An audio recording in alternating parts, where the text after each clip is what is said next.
गुरु परंपरा योग संस्थान में आपका स्वागत है। हम लोग पेपर 2 यूनिट 3 में हैं, योग उपनिषद में। 3 योग उपनिषद हम लोग कर चुके हैं, बाकी उससे आगे करेंगे।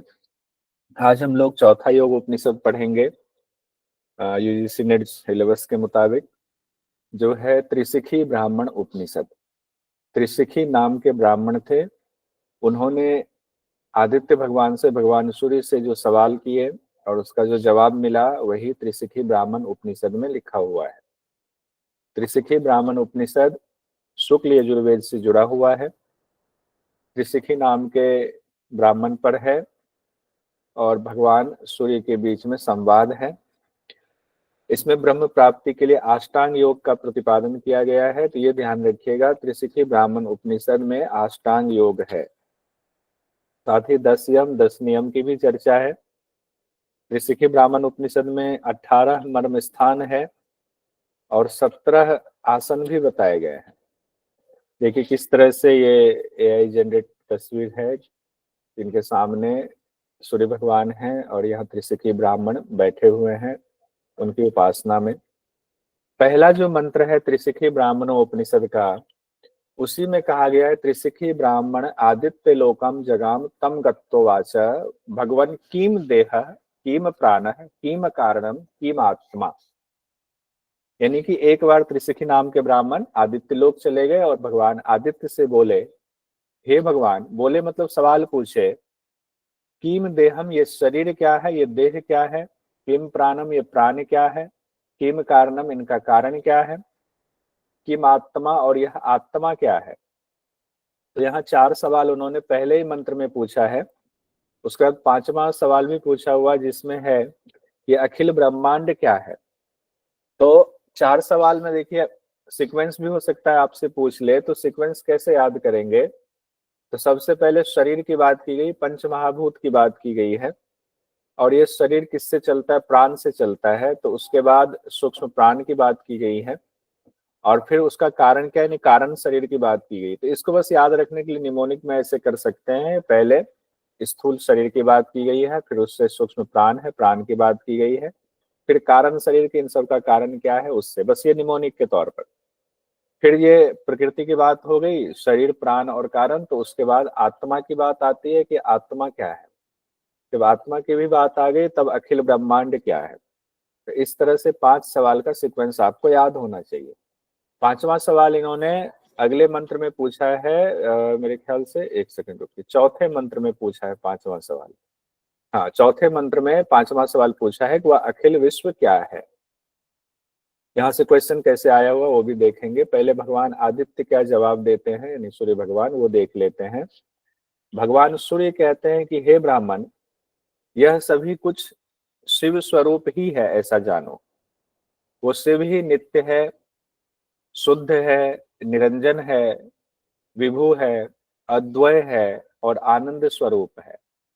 नित्य तो है ही, मतलब कोई बदलाव नहीं होता उनमें, पूरी तरह शुद्ध है, निरंजन है, विभु है, अद्वय है और आनंद स्वरूप है। शिव एक ही दिव्य लोक से सभी को देखने के बाद तप्त पिंड के समान एक को अनेक रूप में प्रकाशित करता है। शिव क्या है, एक ही दिव्य लोक से सभी को देखने के बाद तप्त पिंड के समान एक को अनेक रूपों में प्रकाशित करता है। अगर यह पूछा जाए, भगवान सूर्य ही कह रहे हैं, अगर यह पूछा जाए कि सबको प्रकाशित करने वाला वह कौन है, तो कहा जाएगा कि सत शब्द का वाचक अविद्या सबल ब्रह्म यानी ब्रह्म है। तो यहाँ भगवान शिव को ही ब्रह्म कहा गया है, ये ध्यान रखिएगा। 18 जून को देखिए क्वेश्चन पूछा गया, हालांकि पेपर रद्द हो गया था। त्रिशिख ब्राह्मणोपनिषद में भगवान सूर्य के समक्ष त्रिशिखी ऋषि द्वारा किए गए प्रश्नों का सही अनुक्रम है। अब मुझे लगता है आप लोग तुरंत अनुक्रम बता देंगे, मैसेज में बताइएगा। कारण क्या है, अखिल जगत क्या है, आत्मा क्या है, प्राण क्या है, शरीर क्या है। तो सीक्वेंस क्या है, पहला सवाल क्या है, उसके बाद क्या है, उसके बाद क्या है। तो ये सीक्वेंस आप आसानी से बता देंगे। मैसेज में जल्दी जल्दी मारिए। तो क्या आप सीक्वेंस दे रहे हैं, देखें।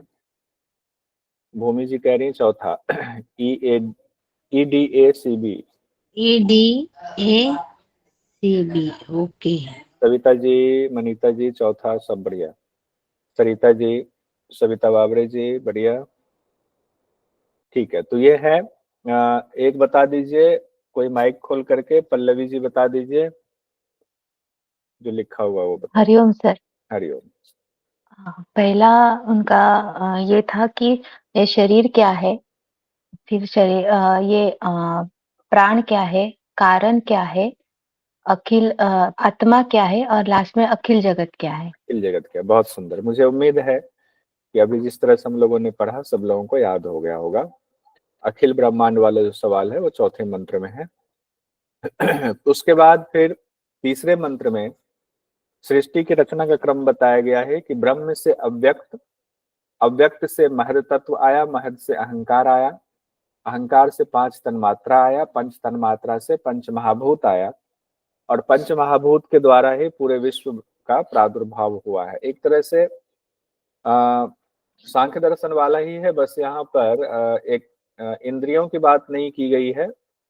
बाकी वही है, महद पहले बताया गया, फिर महद से अहंकार, अहंकार से पांच तन्मात्रा, पांच तन्मात्रा से पंच महाभूत, पंच महाभूत आया तो पूरा विश्व ब्रह्मांड प्रकट हो गया, प्रादुर्भाव हो गया। यम नियम आदि अष्टांग योग की साधना के द्वारा ज्ञानमयी शिखा का प्रादुर्भाव होता है, यानी अष्टांग योग की बात की गई है। अब जो सवाल, चौथा सवाल, पांचवा सवाल था, वह अखिल विश्व क्या है, जो चौथे मंत्र में है। तो कहते हैं पांच भूतों के विकार से उत्पन्न हुआ और अलग अलग विभाग में बटा हुआ जो ये स्वरूप है वही अखिल विश्व है।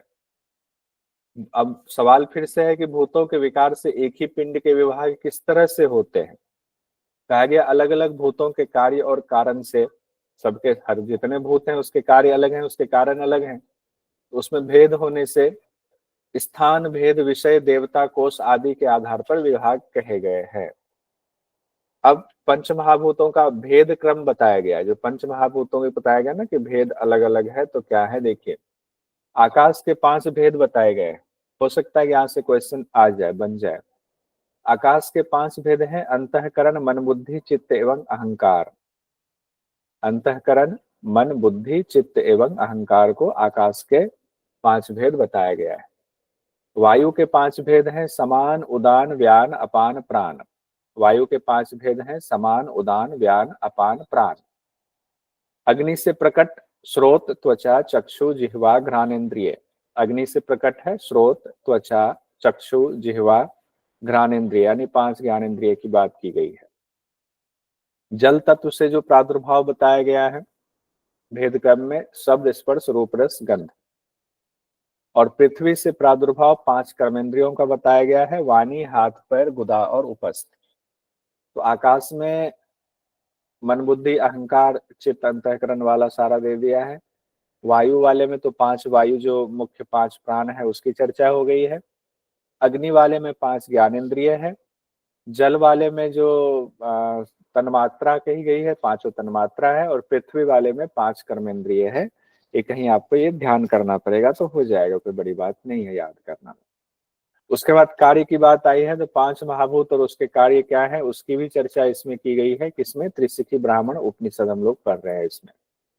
कागज तत्व अगर आकाश ले ले तो कार्य क्या है आकाश का? आकाश में कौन कौन सी चीजें थी? तो अंतःकरण, मन, बुद्धि, अहंकार वाली बात थी। तो आकाश में हो गया ज्ञान, संकल्प, दृढ़ निश्चय, अनुसंधान एवं अभिमान, ये कार्य है। और अंतःकरण के विषय हैं। वायु में कहा गया समीकरण यानी संतुलन, उन्नयन, ऊर्ध्वगति, ग्रहण करना, श्रवण करना, उच्चवास यानी पूरक रेचक, ये वायु के कार्य हैं, लेकिन प्राण आदि के विषय हैं।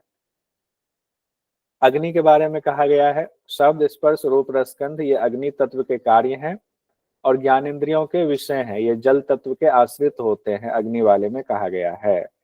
और जल वाले में कुछ नहीं कहा गया, चूंकि जल वाले में पहले ही कह दिया गया ये जल तत्व के आश्रित हैं। जल से हम लोगों ने देखा था शब्द, स्पर्श, रूप, रस, गंध, ये बताया गया है ऊपर। तो उसको अग्नि को में ही उसको सम्मिलित कर दिया गया है कि अग्नि तत्व के कार्य हैं। जल वाला भी ज्ञानेंद्रिय के विषय हैं, लेकिन जल तत्व के आश्रित हैं ये सारे। पृथ्वी में कहा गया है चूंकि पांच कर्मेंद्रिया है, तो बोलना, दान करना, गमनागमन है, विसर्जन है, आनंद है, पृथ्वी तत्व के कार्य है, कर्मेंद्रियों के विषय हैं। तो आप ये कार्य तो उसी से पता चल जाएगा कि जो भेद क्रम है उसका, पृथ्वी से क्या क्या प्रादुर्भाव हो रहा है, तो उसके जो कर्म होंगे वो कर्म पृथ्वी के हैं होंगे, उस तत्व के होंगे। मन एवं बुद्धि में ही चित्त और अहंकार अंतर्भूत है मानना चाहिए, इसीलिए ऊपर आकाश में ये बातें, इसके कार्य की चर्चा की गई है। अब त्रिशिखी ब्राह्मण उपनिषद में योग के दो मार्ग बताए गए हैं, ज्ञान योग, कर्म योग, यानी कि एक ज्ञान का रास्ता, दूसरा कर्म का रास्ता, उसको भी याद कर लेंगे हम लोग।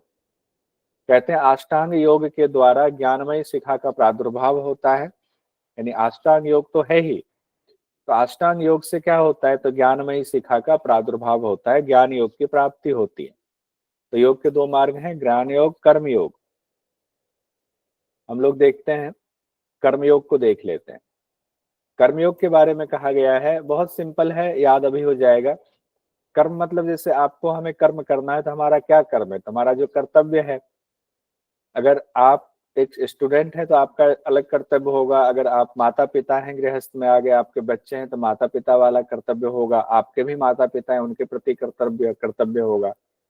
तो कर्तव्य में सीधे यहाँ पर यही कहा गया कि जो कर्तव्य आपका है, तो कर्तव्य की जब बात आती है तो सनातन धर्म में कर्तव्य क्या है, जो शास्त्रों में कर्म करने की बात है, ये कर्म करना है, ये नहीं करना, जो नहीं करना है वो भी कर्तव्य में आ जाएगा कि ये नहीं करना है तो नहीं ही करना है, और जो करना है शास्त्र अनुकूल तो वो करना ही है।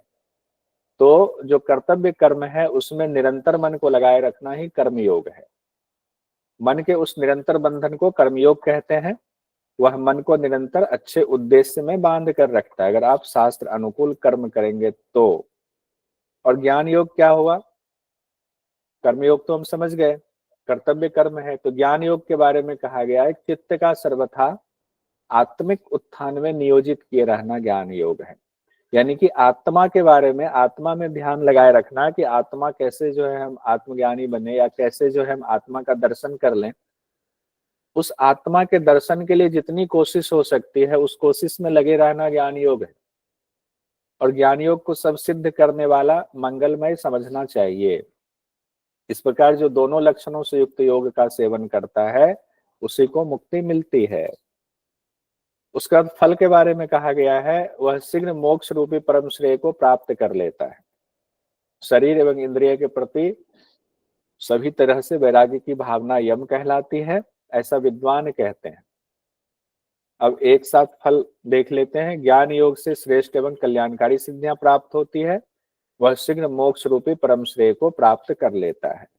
अब एक एक करके हम लोग अष्टांग योग को देखते हैं कि आठों अंग जो है, यम नियम आसन प्राणायाम प्रत्याहार धारणा ध्यान समाधि है, तो वही जो योग दर्शन में बताया गया, लेकिन योग दर्शन में यम का अलग है, नियम का अलग है, और यहाँ पर यानी त्रिशिखी ब्राह्मण उपनिषद में अलग है। तो यहाँ से क्वेश्चन बन सकता है। कहते हैं यम के बारे में, देहेन्द्रियेषु वैराग्यम यम इत्युच्यते बुधे है, यानी शरीर एवं इंद्रियों के प्रति, देह इंद्रियेषु शरीर और इंद्रियों के प्रति वैराग्य, यही यम है। तो यम क्या है, शरीर और इंद्रियों से जब वैराग्य हो जाए तो यम आपका हो गया। नियम में क्या कहा गया, अनुरक्ति परे तत्वे सततम नियम है स्मृतः है, यानी परमात्म तत्व से निरंतर अनुरक्ति रखना ही नियम है। पहले अपने शरीर इंद्रियों से वैराग्य, और हो गया अनुरक्ति किसमें होगी, परमात्म तत्व से अनुरक्ति हो जाना, प्रेम रखना नियम हो गया। एक से वैराग, दूसरे से राग, तो यम और नियम ऐसे हो गया। आसन के बारे में बिल्कुल अद्भुत व्याख्या की गई है। सभी वस्तुओं में उदासीन भाव ही सर्वश्रेष्ठ आसन है। सभी वस्तुओं में उदासीन भाव ही सर्वश्रेष्ठ आसन है। सर्व वस्तु उदासीन भाव भावमासन भाव आसनम उत्तमम। सभी वस्तुओं में उदासीन भाव ही सर्वश्रेष्ठ आसन है। एग्जाम में हो सकता है यहाँ से क्वेश्चन आ जाए। प्राणायाम के बारे में कहते हैं, जगत सर्वमिदम मिथ्या प्रतीति ही प्राण संयम है। इस जगत से मिथ्या स्वरूप को समझ लेना ही प्राणायाम है। प्राणायाम हम लोग करते हैं जो हठयोग के अभ्यास में इतना बताया हुआ है, लेकिन यहाँ पर त्रिशिखी ब्राह्मण उपनिषद में क्या कहते हैं, इस जगत से मिथ्या स्वरूप को समझ लेना ही प्राणायाम है। यानी प्राणायाम करने के बाद हो सकता है ये स्थिति पर पहुंचते होंगे, तो फाइनल ये बात लिखी गई है। प्रत्याहार के बारे में कहा गया है, चित्त का अंतर्मुखी भाव ही चित्त से अंतर्मुखी भाव है, प्रत्याहारस्तु सप्तमम। चित्त का अंतर्मुखी भाव ही प्रत्याहार कहलाता है। और धारणा में कहा गया चित्तस्य निश्चयी भावो धारणा धारणम विदो, चित्त का निश्चल भाव धारणा कर लेना ही धारणा है। यानी चित्त का निश्चल भाव कर लिए, चित्त को एक जगह लगाने की कोशिश करना। ध्यान में कहा गया है मैं चिन्मात्र स्वरूप हूँ, सोहम चिन्मात्र में वेति चिंतनम ध्यानम उच्यते, मैं चिन्मात्र स्वरूप हूँ, इस तरह का चिंतन ही ध्यान है। और समाधि में कहा गया ध्यानस्य विस्मृति सम्यक समाधिर विधीयते, यानी ध्यान का पूर्ण रूप से विस्मरण ही समाधि है। ध्यान का पूरी तरह से विस्मरण वही समाधि है। ध्यान में तो पता चलता है मैं चिन्मात्र हूँ, स्वरूप हूँ, मैं इनका ध्यान कर रहा हूँ। अब जिस पर ध्यान लगा रहे हैं उसी में खो जाना, अब ध्यान कर रहे हैं ये इसका विस्मरण हो जाना समाधि है। तो 8 अंग कौन कौन से हुए? यम, नियम, आसन, प्राणायाम, प्रत्याहार, धारणा, ध्यान और समाधि। यहीं पर 10 यम 10 नियम बताया गया है, उसको भी देख लेते हैं। पहले यम और नियम को, अब जो हम लोगों ने पढ़ा है ना 8 परिभाषा, उसको जैसे जैसे एक एक को पढ़ते जाएंगे 8 परिभाषा को हम लोग फिर से रिकॉल कर लेंगे। तो यम को क्या कहा गया? शरीर और इंद्रियों के प्रति सभी प्रकार से वैराग्य की भावना यम है। और नियम में क्या कहा गया? परमात्म तत्व से, यानी उस परम तत्व परमात्मा से प्रेम रखना, अनुरक्ति रखना नियम है। अब 10 यम 10 नियम देखिए क्या बताया गया है। 10 यम है अहिंसा, सत्य, अस्तेय, ब्रह्मचर्य, दया, आर्जव, क्षमा, धृति, मिताहार और शौच। इसको तो याद करना पड़ेगा। अहिंसा सत्य अस्तेय, अहिंसा सत्य अस्तेय, ब्रह्मचर्य दया आर्जव, ब्रह्मचर्य दया आर्जव, क्षमा धृति मिताहार शौच, क्षमा धृति मिताहार शौच। अहिंसा सत्य अस्तेय, ब्रह्मचर्य दया आर्जव, क्षमा धृति मिताहार शौच। ये 10 यम हो गया। और 10 नियम क्या है? त्रिशिख ब्राह्मण उपनिषद में तप संतोष आस्तिक भाव, तप संतोष आस्तिक भाव, दान आराधना हरे वेदांत श्रवण, दान आराधना हरे वेदांत श्रवण, आराधना हरे मतलब हरि की आराधना, दान आराधना हरे वेदांत श्रवण, ह्रीमति जप और व्रत, ह्रीमति जप और व्रत, ह्रीमति जप और व्रत। ये 10 नियम हो गया। क्वेश्चन देखिए 4 सितंबर वाला जो जून 2024 का फाइनल एग्जाम हुआ उसमें पूछा गया त्रिशिखो ब्राह्मणों उपनिषद के अनुसार शरीर एवं इंद्रियों के प्रति पूर्ण वैराग्य है। शरीर एवं इंद्रियों के प्रति पूर्ण वैराग्य क्या कहलाएगा? बोलिए फटाफट, उम्मीद है यम यम यम बताया गया। यम ठीक है, अब देखिए यम नियम हम लोगों ने देख लिया 10-10। अब आसन पर आते हैं। आसन के बारे में कहा गया सभी वस्तुओं में उदासीन भाव ही सर्वश्रेष्ठ आसन है। जो ऊपर हम लोगों ने पढ़ा, सभी वस्तुओं में उदासीन भाव ही सर्वश्रेष्ठ आसन है, यानी मन भी एकदम आसन में चला गया, उदासीन आसन में। तो त्रिशिखी ब्राह्मण उपनिषद में 17 आसनों का जिक्र है, ये ध्यान रखिएगा। हालांकि लास्ट में हम लोग कंपैरिजन में पढ़ेंगे कौन कौन से आसन हैं, उसका फिर से बाकी में कितने आसन बताए गए हैं। 17 आसन में कौन कौन से हैं? स्वस्तिक आसन, गोमुखासन, वीरासन, योगासन, पद्मासन, बद्ध पद्मासन, कुक्कुटासन, उत्तान कुर्मासन, धनुरासन, सिंहासन, भद्रासन, मुक्तासन, मयूरासन, मत्स्येंद्रासन, सिद्धासन, पश्चिमोत्तानासन और सुखासन। ये 17 आसन बताया गया है। पद्मासन का फल समस्त व्याधियों का नाश करता है, विष को भी खत्म कर देता है। कई जगहों पर समस्त व्याधियों का नाश पद्मासन के लिए बताया गया है। और सभी आसनों का एक साथ फल ये बताया गया है, जिस मनुष्य ने आसनों को अपने वश में कर लिया उसने तीनों लोकों को मानो अपने वश में कर लिया हुआ है। प्राणायाम के बारे में कहा गया है, प्राणायाम की क्या परिभाषा बताई गई है कि इस जगत के मिथ्या स्वरूप को भलीभांति समझ लेना ही प्राणायाम है। जगत सर्वमिदं मिथ्या प्रतीति प्राण संयमः। इस जगत में जो कुछ भी है उसको मिथ्या स्वरूप को भलीभांति समझ लेना ही प्राणायाम। मिथ्या का मतलब चंचल, मिथ्या का मतलब परिवर्तनशील को मिथ्या कहा गया है। कहा गया है कि नाड़ी शोधन का अभ्यास करने के बाद प्राणायाम का अभ्यास करना चाहिए। नाड़ी शोधन का पहले अभ्यास, फिर प्राणायाम का अभ्यास करना है। और प्राणायाम में ही शरीर का माप अपनी उंगली से हर आदमी का 96 अंगुल बताया गया है। प्राणायाम के दौरान ही नाड़ियों की भी चर्चा है। हम देख लेते हैं नारियों को।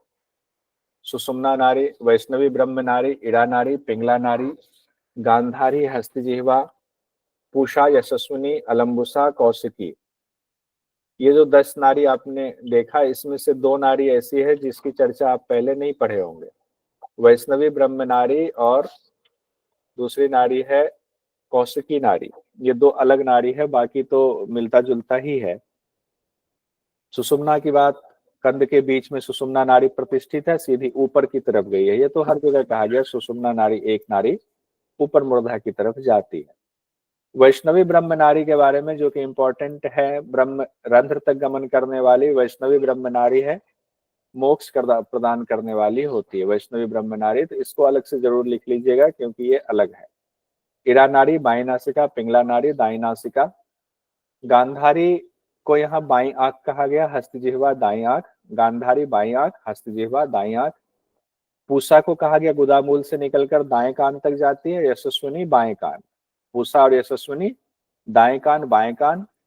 अलम्बुसा को कहा गया है मेढ यानी लिंग स्थान के अंत तक नीचे की तरफ गई हुई है। और कौशिकी नारी के बारे में कहा गया कंध से सारी नारियां निकली हुई है, तो कंध से नीचे पैर के अंगूठे तक कौशिकी नारी गई हुई है। और कहा गया 10 नारियां कंध से निकली हुई हैं और उन 10 नारियों से बहुत सी स्थूल और सूक्ष्म नारियां भी निकलती हैं, तो कुल संख्या 72,000 बताई गई है। इसके बाद 10 प्राण की चर्चा है। प्राण और अपान को प्रधान माना गया है। 5 मुख्य प्राण और उसके स्थान की चर्चा हम लोग देख लेते हैं। प्राण और अपान को प्रधान कहा गया है। 5 मुख्य प्राण और उसके स्थान एवं कार्य की चर्चा है। 5 जो प्राण है उसके स्थान देख लेते हैं, उसके कार्य देख लेते हैं, क्योंकि हो सकता है एग्जाम में जो अलग होता है उसके पूछने का चांस ज्यादा होता है। प्राण के बारे में कहा गया है त्रिशिक ब्राह्मण उपनिषद में, मुख एवं नासिका का मध्य भाग, हृदय, नाभिमंडल, पैर का अंगूठा। अब देखिए बिल्कुल अलग चीज बताई गई है त्रिशिक ब्राह्मण उपनिषद में। प्राण के स्थान के बारे में मुख बताया गया है, नासिका का मध्य भाग बताया गया है, हृदय बताया गया है, नाभिमंडल बताया गया, पैर का अंगूठा बताया गया है। और प्राण का कार्य है अमाशय में स्थित रस को एकत्र करना, फिर पृथक पृथक उसको अलग अलग जगहों पर बंटवारा कर देना। अपान वायु कहाँ पर होती है उसके बारे में कहा गया, गुदा में अपान वायु है, मेढ में अपान वायु है, मेढ मतलब लिंग, जंघा में और घुटना, ये अपान वायु का स्थान है। गुदा, मेढ, जंघा और घुटना। और कार्य हो गया आपको मल मूत्र का विसर्जन करवाना, अपान वायु के जिम्मे है। समान वायु शरीर के सभी अंगों में समान वायु है। जनरली हम लोग समान वायु नाभि में पढ़ते हैं, लेकिन त्रिशिकी ब्राह्मण उपनिषद में कहा गया है समान वायु शरीर के सभी अंगों में है और ये शरीर का पालन पोषण करता है। उदान वायु की चर्चा आ रही। उदान वायु चारों हाथ पैरों में और सभी संधि स्थानों में जितने ज्वाइंट्स हैं वहां पर ये रहता है। कौन? उदान वायु, यानी कि दोनों हाथ दोनों पांव में उदान वायु, और जो संधि स्थान है उसमें प्रतिष्ठित है। और उदान वायु वायु को नभोगामी बनाता है, यानी ऊर्ध्वगामी। नभो मतलब आकाश होता है, नभ मतलब आकाश, तो वायु को ऊर्ध्वगामी बनाने का काम उदान वायु का है। व्यान वायु के बारे में कहा गया है स्रोत यानी कान में, जंघा में, कमर में, एड़ी में, कंधा में और गले में निवास करता है। लेकिन यहाँ देखिए अपान वायु में भी जंघा कहा गया है और व्यान वायु में भी जंघा कहा गया है। तो ये एक ध्यान रखेंगे कि व्यान वायु और अपान वायु में दोनों में जंघा शब्द कॉमन आया हुआ है। और व्यान वायु का कार्य बताया गया है कि प्राण अपान वायु की चेष्टाएं व्यान के योग से ही संपन्न की जाती है। यानी प्राण और अपान की जो चेष्टा होती है व्यान के योग से ही संपन्न होती है। और ये हम लोगों ने एक जगह और पढ़ा हुआ है मुख्य उपनिषद में कि प्राण अपान की संधि व्यान है, तो उसी को यहाँ पर दूसरे रूप में कहा गया है कार्य में। इसके बाद नाग आदि जो 5 उपवायु है वो अस्थि आदि में प्रतिष्ठित रहता है। अस्थि मतलब हड्डी आदि में। और आसन कैसा होना चाहिए जिस पर हम बैठ करके योग करेंगे, तो उस आसन के बारे में कहा गया है दर्भ कुस्का या काले हिरण आदि का आसन बनाना चाहिए। ये भी ध्यान रखेंगे। प्राणायाम की 4 विधि बताई गई है त्रिशिक ब्राह्मण उपनिषद में। प्राणायाम की 4 विधि कौन कौन सी है? एक तो पूरक, कुंभक, रेचक होता ही है, लेकिन उससे पहले रेचक पहले रखा गया है कि पहले आपके अंदर जो है उसको निकाल दीजिए, फिर पूरक कीजिए, फिर कुंभक कीजिए, फिर रेचक कीजिए। तो इस तरह से 4 विधि हो गया क्रिया, इस तरह 4 विधि है, रेचक, पूरक, कुंभक, फिर रेचक। और दांतों से दांतों का स्पर्श ना होने दें, जिह्वा को तालू में लगाएं। जिह्वा को जब प्राणायाम करेंगे तो तालू में लगाने की बात की गई है। विधि क्या है? दाहिने हाथ से पहले दाई नासिका से वायु को बाहर निकाल दें, और फिर वायु को पूरक करेंगे 16 मात्रा से बाई नासिका से, और फिर कुंभक करेंगे 64 मात्रा से, फिर 32 मात्रा से दाई नासिका से रेचक कर देंगे। 16, 64, 32 का रेशियो बताया गया है। इस तरह बार बार अभ्यास करना है। और सूर्य भगवान कहते हैं, हे ब्राह्मण, इस क्रिया से समस्त नारियां वायु से परिपूर्ण हो जाती हैं, भर जाती हैं। हृदय रूपी जो कमल है वो भी स्वच्छ और स्पष्ट हो जाता है। और फिर जब प्राणायाम की इस स्थिति में पहुंचते हैं तो परमात्मा स्वरूप वासुदेव के दर्शन होते हैं हृदय में। कब कब प्राणायाम का अभ्यास करें? तो 4 बार कहा गया, बाकी ग्रंथों में भी 4 बार ही कहा गया है, प्रातःकाल, मध्याह्न, सायं और अर्धरात्रि। एग्जाम में कई बार क्वेश्चन आ चुका है। प्रातःकाल, मध्याह्न, सायंकाल और अर्धरात्रि 4 बार प्राणायाम का अभ्यास करना चाहिए। धीरे धीरे 80 मात्रा तक प्राणायाम को बढ़ाकर ले जाना है। और कहा गया कि उपर्युक्त विधि से 1 दिन के अभ्यास से ही सभी पापों का शमन हो जाता है, लेकिन जब आप उस फाइनल स्टेज में पहुंचेंगे तब जाकर के 1 दिन अभ्यास करेंगे। पहले तो 16, 64, 32 ले जाना है, 4 बार अभ्यास करना है, 80 मात्रा तक लेकर चले जाएंगे तो 1 दिन, जिस दिन ऐसा हो गया उसी दिन सारे पापों का शमन हो जाएगा। करके देखिएगा तो बताइएगा। 3 साल तक नियमित अभ्यास से योगी योग सिद्ध हो जाता है। अगर 1 दिन में तो सभी पाप नष्ट हो गया, 3 साल तक लगातार अभ्यास कर लिया तो योगी योग सिद्ध हो जाता है। वायु को जीत लेता है, इंद्रियों को वश में कर लेता है, अल्पाहारी हो जाता है, नींद कम हो जाती है, तेजोमय हो जाता है, बलवान हो जाता है, अकाल मृत्यु को हराकर दीर्घायु हो जाता है। और इसी में 3 क्रम बताए गए, अधम, मध्यम और उत्तम। अधम स्थिति जब पसीना आने लग जाए तो सोचिए कि अधम की सिद्धि हो गई है। अधम की सिद्धि होने पर क्या होगा? आधी व्याधि एवं संपूर्ण पापों का नाश हो जाएगा। मध्यम स्थिति में कहा गया कंपन की स्थिति होती है मेरुदंड में। और क्या फल बताएगा? महाव्याधियां खत्म हो जाती है, पापों का नाश हो जाता है। इसमें भी पापों का नाश है, इसमें भी है, लेकिन इसमें आधी व्याधि है, इसमें महाव्याधियां हैं। और उत्तम जो है उसमें कहा गया शरीर का ऊपर उठना। हो सकता है उत्तम का अर्थ बहुत जगहों पर यह भी लगाया जाता है कि प्राण का सुषुम्ना में उठना, और कई जगहों पर योगी कहते हैं नहीं, शरीर सच में हवा में उठ जाता है। तो उत्तम में शरीर का ऊपर उठना, और उस स्थिति में फल बताया गया है, मलमूत्र अल्प हो जाते हैं, शरीर लघु हो जाता है, हल्का हो जाता है, अल्पाहारी भोजन अपने आप कम हो जाता है, इंद्रियां एवं बुद्धि तीव्र हो जाती है, और तीनों कालों को जानने में समर्थ हो जाता है, त्रिकालदर्शी हो जाता है। अब कहते हैं जहां जहां शरीर में वायु की जकड़न उत्पन्न होती है या दूषित रोग हो गए हैं, उनका अगर नाश करना है तो उन अंगों पर वायु को धारण करने से योगी योग रहित हो जाता है। यानी कि अब रोग को खत्म करने के लिए प्राणायाम का कैसे उसका तरीका बताया गया है, कैसे अभ्यास करेंगे। नाभि कंद में अगर प्राणों को धारण कर लेंगे तो पेट के सारे रोग नष्ट हो जाते हैं। नासिका के अग्रभाग पर प्राणों को धारण करने से दीर्घायु और शरीर में लघुता आती है। ये सब अलग बातें कही गई है त्रिशिखी ब्राह्मण उपनिषद में। अब उसके बाद कहा गया ब्रह्म मुहूर्त में उठ करके अगर आप जिह्वा के द्वारा वायु को खींच करके 3 महीने तक अभ्यास करते हैं, वायुपान करते हैं, तो वाक्य सिद्धि हो जाती है 3 महीने में,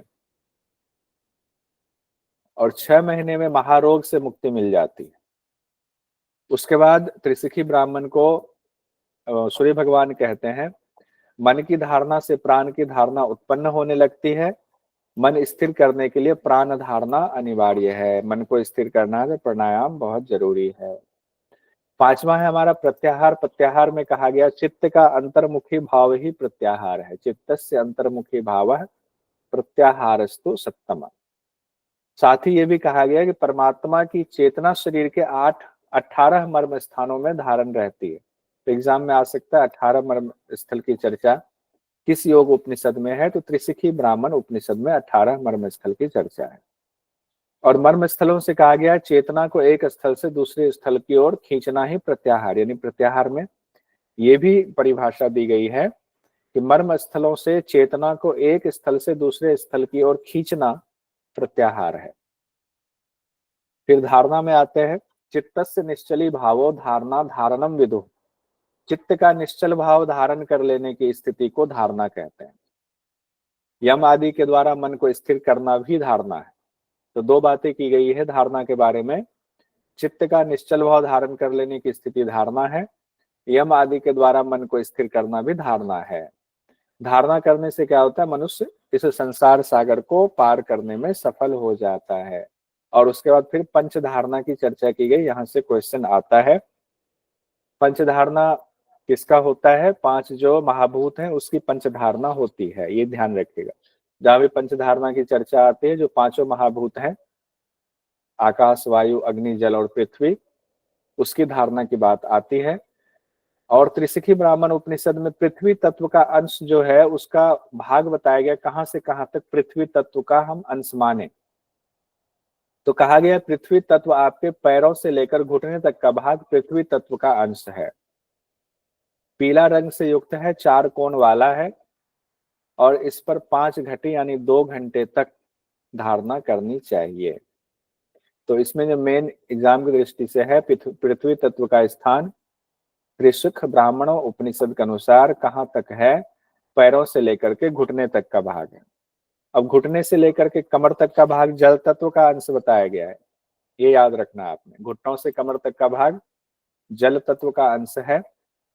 आकार इसमें बताया गया अर्धचंद्राकार, रंग श्वेत है और ऊपर 5 घटी अभ्यास था, अब यहाँ 10 घटी अभ्यास हो गया, यानी 4 घंटे तक धारणा करनी है जल तत्व पर।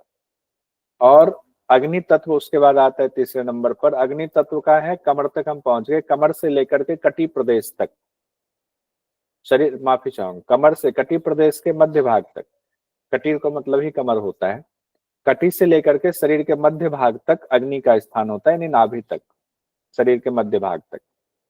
और आकार है अग्नि की लपटों की तरह आकार है, रंग सिंदूर जैसा है। ऊपर 5 घटी था, फिर 10 घटी, फिर अग्नि में आके 15 घटी तक धारणा करनी है। ये भी एग्जाम की दृष्टि से महत्वपूर्ण है। फिर वायु का स्थान आता है। हम लोगों ने अग्नि तक में देखा नाभि तक स्थान आ गया था, कमर से नाभि तक अग्नि का स्थान था। वायु का स्थान कहा गया है नाभि से लेकर के नासिका तक, नासिका तक, नाभि से नासिका तक वायु का स्थान है।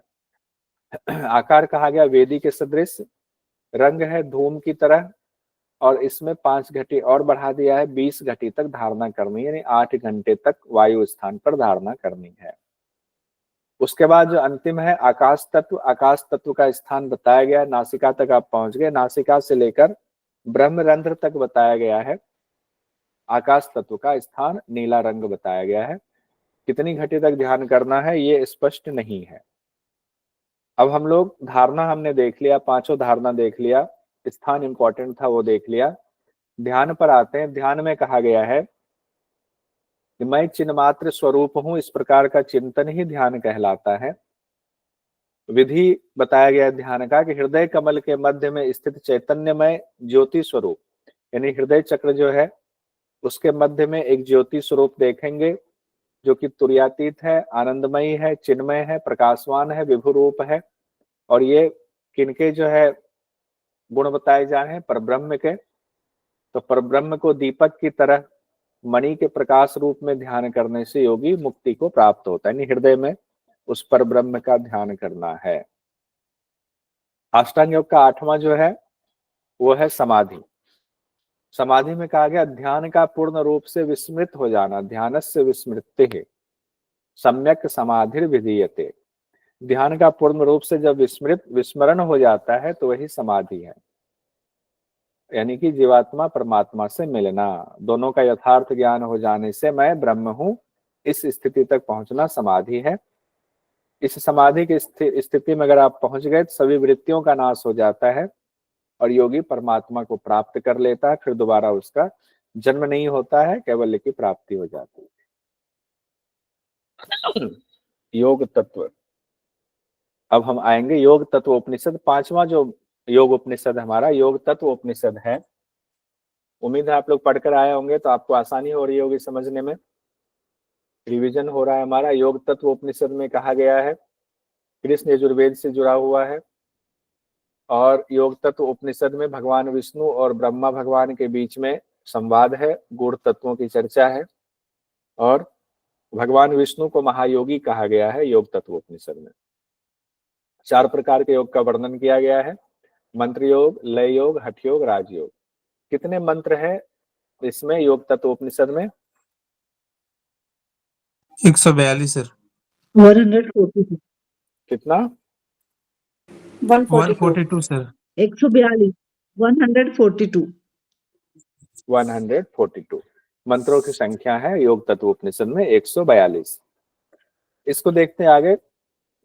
शुरुआत इस तरह से होती है, योगियों के हित के लिए मैं योग तत्व का वर्णन करता हूं, जिसे सुनने, पढ़ने, आचरण करने से सारे पाप नष्ट हो जाते हैं। ये भगवान विष्णु कह रहे हैं।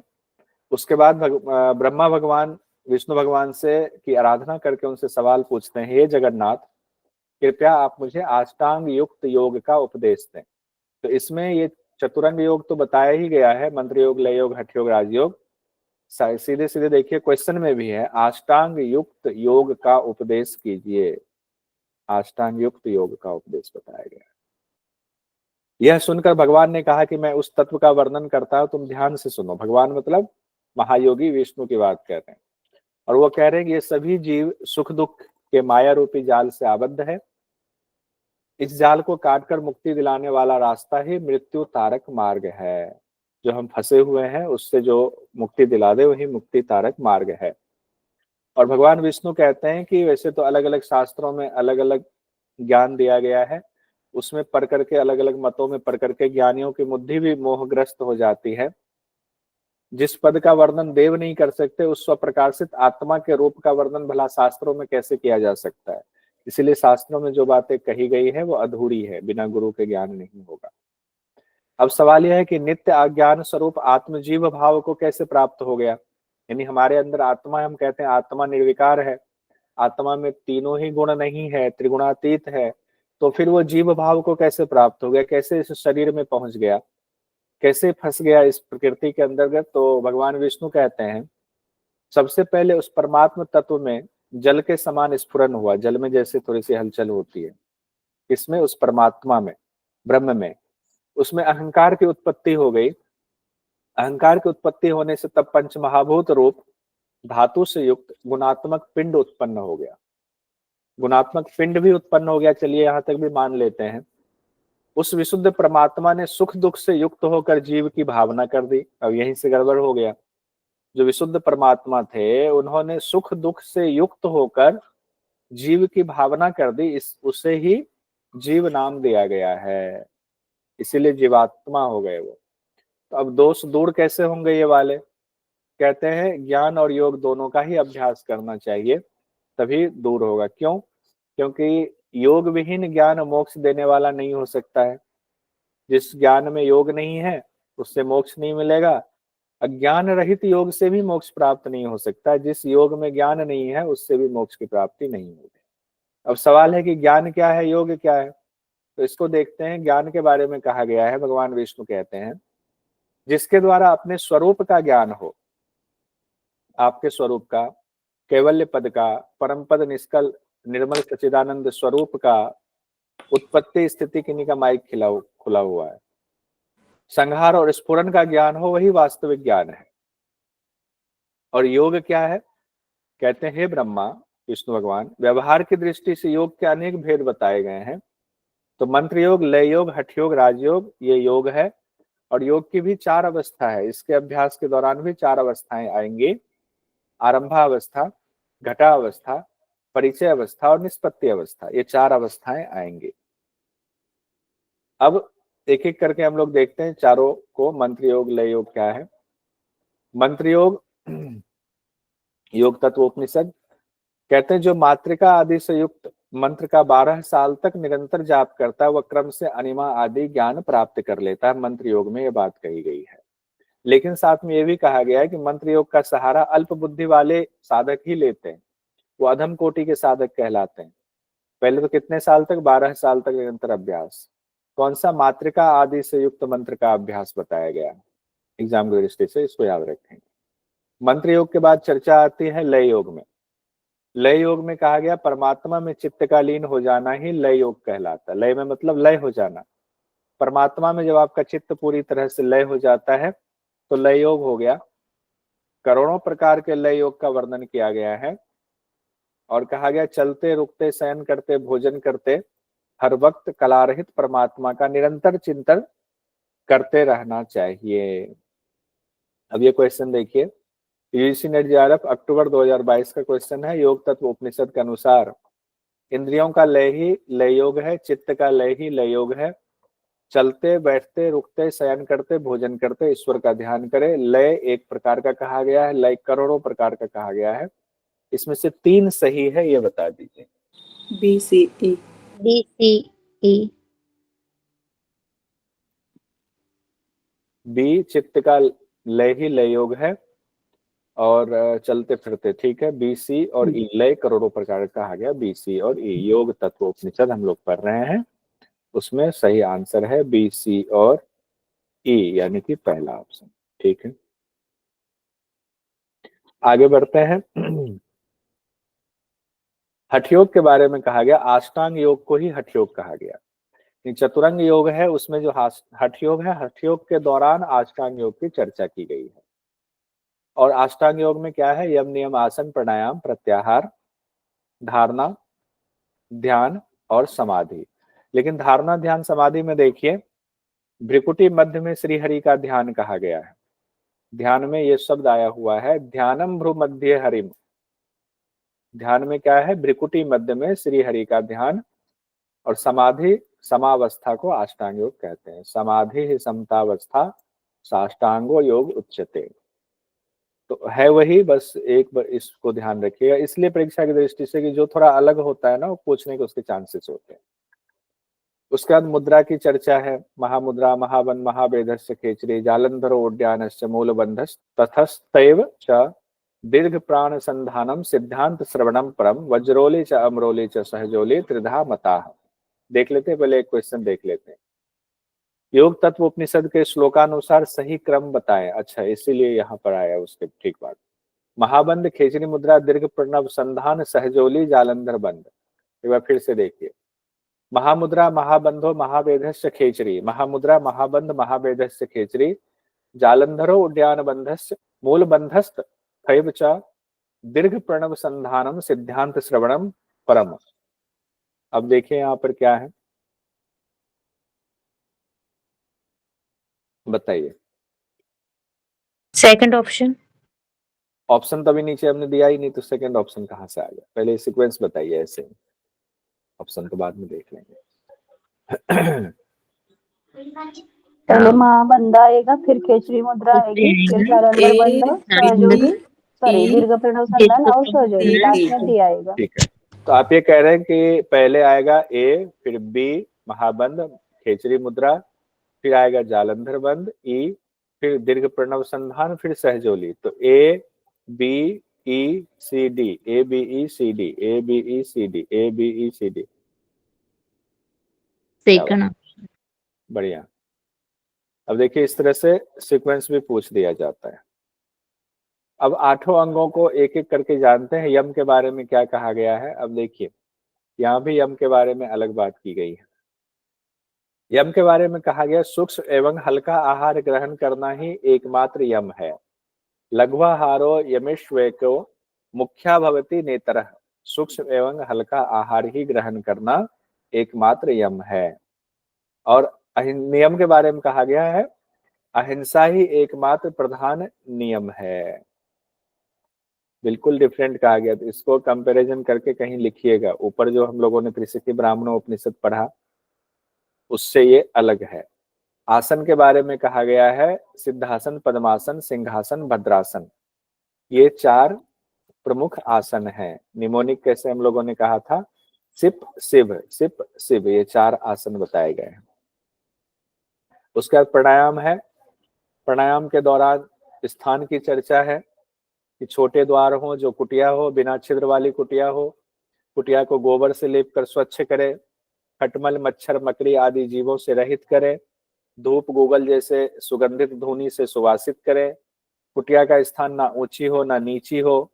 अब गोबर से कौन लीपता है? हालांकि अभी भी गांव में गोबर से लीपने की प्रथा है। जब मैं गांव गया था तो वीडियो भेजा था, आप लोगों ने देखा होगा कि गोबर से अभी भी हमारे यहाँ दीपावली में या कोई पर्व त्योहार में जो आंगन है, कच्चा आंगन होता है, उसको गोबर से लीपा जाता है।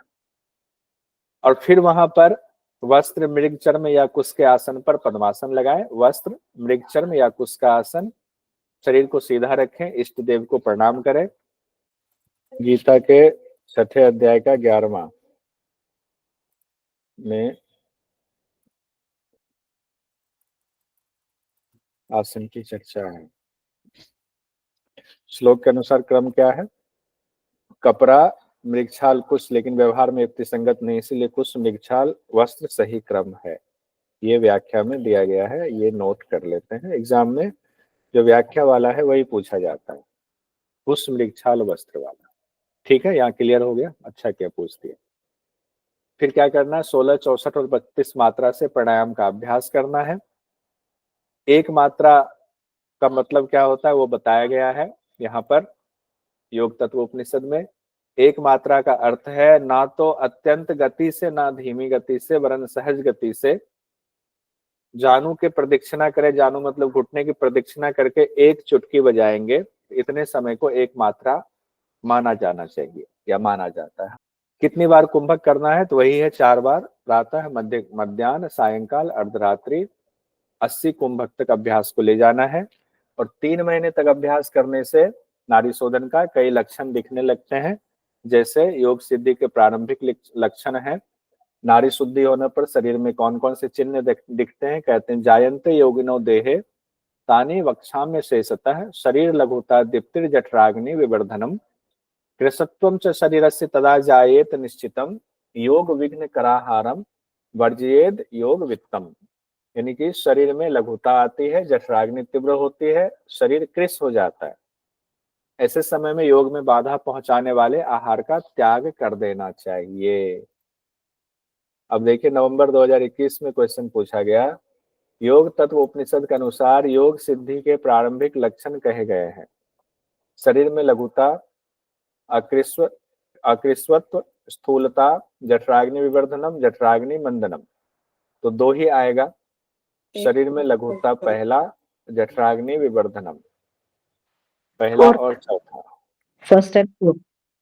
पहला चौथा हो गया, तो तीसरा ऑप्शन ऑप्शन नंबर सी।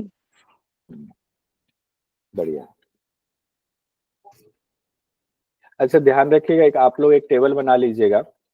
एक तो ये इस यहाँ पर कहा गया है योग तत्व उपनिषद में, और दूसरा आपने पहला जो योग उपनिषद पढ़ा कौन सा था? श्वेता सुतर उपनिषद। उसमें भी ये इस तरह की चर्चा आई हुई है। तो दोनों को कंपैरिजन करके रख लीजिएगा, नोट्स में है, कंपैरिजन करके अलग से लिख लीजिएगा, नहीं तो वहां कंफ्यूजन होगी। आहार के बारे में कहा गया क्या नहीं खाना चाहिए, क्या खाना चाहिए? तो कहते हैं नमक, सरसों, अम्ल, गर्म, रूखा, तीखा, शाक, रामठ, हींग आदि नहीं खाना चाहिए। अग्नि, स्त्री और लंबी यात्रा का वर्जित करना चाहिए। प्रातः स्नान, उपवास आदि जो शरीर को क्लेश पहुंचाए वो भी वर्जित है। ये भी कॉमन चीजें हैं, बाकी हठियों के ग्रंथों में भी कहा गया है क्या खाना चाहिए। तो अभ्यास के शुरुआत में दूध, घी का भोजन ही करना चाहिए। उसके बाद कहा गया है गेहूं, मूंग, चावल को योग में वृद्धि प्रदान करने वाला कहा गया है। इस तरह अभ्यास करने से इच्छानुसार वायु को धारण करने की शक्ति आ जाती है। योग तत्व उपनिषद में है ये। उसका केवल कुंभक की बात कहते हैं यथेष्ट वायु धारण करने से केवल कुंभक सिद्ध हो जाता है, तब रेचक पूरक का परित्याग कर देना चाहिए। यहाँ से क्वेश्चन आता है, ऐसा करने से योगी के लिए तीनों लोकों में कुछ भी दुर्लभ नहीं रहता है, यानी सिद्धि हो जाती है केवल कुंभक से। जब केवल कुंभक हो जाए तो पूरक रेचक का अभ्यास छोड़ देना चाहिए। अभ्यास के दौरान पसीना आए तो शरीर में ही मर्दन कर लेना चाहिए, यहाँ से भी क्वेश्चन आता है। वायु धारण करने की शक्ति बढ़ने से शरीर में कंपन होने लगती है और अभ्यास और बढ़ता है तो दारदूरी शक्ति आ जाती है। दारदूरी मतलब होता है मेढक की तरह जो है इतना ज्यादा उठने की शक्ति, साधक ऊपर उठता है फिर नीचे आ जाता है, मतलब धीरे धीरे शरीर हल्का होने लगता है। जब अभ्यास और बढ़ता है तो भूमि का त्याग हो जाता है, यानी योगी जमीन से ऊपर उठने लगता है। सावधानी बताई गई है कि ऐसा होने पर योगी को अतिमानुषी चेष्टाएं करने लगता है। ऐसा होने पर योगी अति मानुषी चेष्टाएं करने लगता है, यानी कि उसकी चेष्टा मानुष्य से मतलब दिव्य हो जाती है, तो उसकी चेष्टाएं लगता है कि हम तो बहुत शक्तिशाली हो गए। लेकिन योगी को अपने सामर्थ्य का प्रदर्शन नहीं करना चाहिए। ऐसा नहीं कि सामर्थ्य हो गए बहुत ज्यादा तो अतिमानुषी चेष्टाओं का प्रदर्शन करने लग जाए। स्वयं की सिद्धि को देखकर उत्साहवर्धन करना चाहिए। अपनी सिद्धि है तो खुद का उत्साहवर्धन करें कि हम सही रास्ते पर जा रहे हैं। अब है कि अब योगी को थोड़ा या बहुत ज्यादा दुख भी पीड़ा नहीं पहुंचा सकता है, दुख पीड़ा नहीं पहुंचाता है। फिर क्या होता है, मनीता जी सवाल लेता हूँ, रुक जाइए। फिर क्या होता है, योगी का मलमूत्र न्यून हो जाता है, निद्रा कम हो जाती है, आंखों में गंदगी नहीं होती, थूक पसीने सब बदबू नहीं आती है। और यहाँ से क्वेश्चन आता है, येन भूचरः सिद्धि स्यात् भूचराणाम जये क्षमः व्याघ्रो वा सर्वो व्यापी गजो गवब एव वा सिंहो वा योगिना तेन म्रियन्ते हस्तताड़िता कंद कंदर्पस्य यथा रूपम तथा स्यादपि योगिनः। उनको एक तो भूचर सिद्धि मिल जाती है। कब, जब चारों स्थिति बता दिया गया, पसीना आया, पसीने के बाद कंपन आया, उसके बाद दारदुरी शक्ति आई, उसके बाद शरीर ऊपर उठ गया, उसके बाद क्या हुआ, उनको जो है अति मानुषी चेष्टाएं होने लगी क्योंकि भूमि का त्याग हो गया, कई सिद्धियां हो गई। उसके बाद ये बात आती है कि वो बिल्कुल योगी का मलमूत्र न्यून हो जाता है, निद्रा भी कम हो जाती है, अब गंदगी नहीं रहती, आंखों में भी थूक पसीने की भी बदबू नहीं आती है। फिर जो एक सिद्धि मिलती है उसको नाम कहा गया भूचर सिद्धि मिलती। भूचर सिद्धि मिलती है तो सभी भूचरों पर विजय प्राप्त हो जाती है। और इसी में कहा गया है, व्याघ्रो व सर्वो व्यापी गजो गवव एव वा, यानी बाघ, हाथी, नीलगाय आदि को जब सिंहो व योगिना तेन म्रियंते हस्तताड़िता, हाथ से भी उनको मारेंगे तो हाथ हमसे मारने मात्र से ही इनकी मृत्यु हो जाती, इतने हिंसक जीवों की भी। तो भूचर सिद्धि से होता है, तब योगी कामदेव के समान हो जाता है। और 18 जून 2024 को सवाल पूछा गया, योग तत्व उपनिषद के अनुसार यदि कोई योगी बाघ, हाथी, शेर और गाय को हाथ से मारता है तो इन जानवरों की मृत्यु हो जाती है। इस सिद्धि को क्या कहते हैं, काय सिद्धि, पशु सिद्धि, अणिमा सिद्धि, भूचर सिद्धि। तो क्या होगा, भूचर सिद्धि के बारे में बात, भूचर सिद्धि कहते हैं इसे। भूचर सिद्धि। सावधानी बताया गया है कि इस दौरान जब ये स्थिति होती है तो शरीर दिव्य हो जाता है, तो अनेकानेक स्त्रियां आकृष्ट होने लगती है, लेकिन योगी को संयम में रहना चाहिए, भोग का चिंतन ना करते हुए निरंतर अभ्यास में लगे रहना चाहिए। वीर्य धारण करने से शरीर से सुगंध आने लगती है।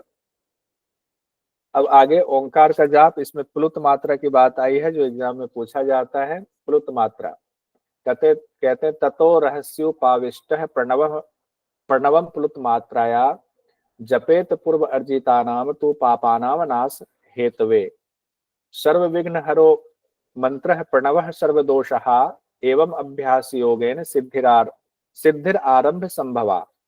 यानी अब एकांत में बैठ करके प्लुत मात्रा से युक्त प्रणव का जाप करना चाहिए। प्लुत मात्रा से युक्त का मतलब है तीनों मात्राओं से युक्त प्रणव का जाप करना चाहिए। और इससे फल क्या होता है कि पूर्व जन्मों के पाप भी नष्ट हो जाते हैं, सभी विघ्नों को हरने वाला है। निरंतर अभ्यास से सिद्धियां हस्तगत हो जाती हैं।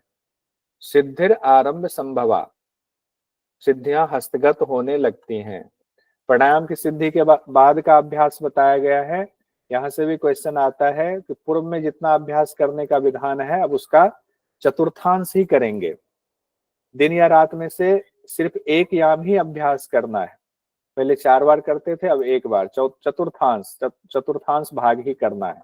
कब, जब प्राणायाम की सिद्धि हो जाए तब। देखिए जो फाइनल एग्जाम हुआ उसमें जो क्वेश्चन पूछा गया 4 सितंबर को, योग तत्व उपनिषद में वर्णित आसन है स्वस्तिक आसन, सिद्धासन, पद्मासन, सिंहासन, उग्रासन। शिव याद कीजिए, शिव।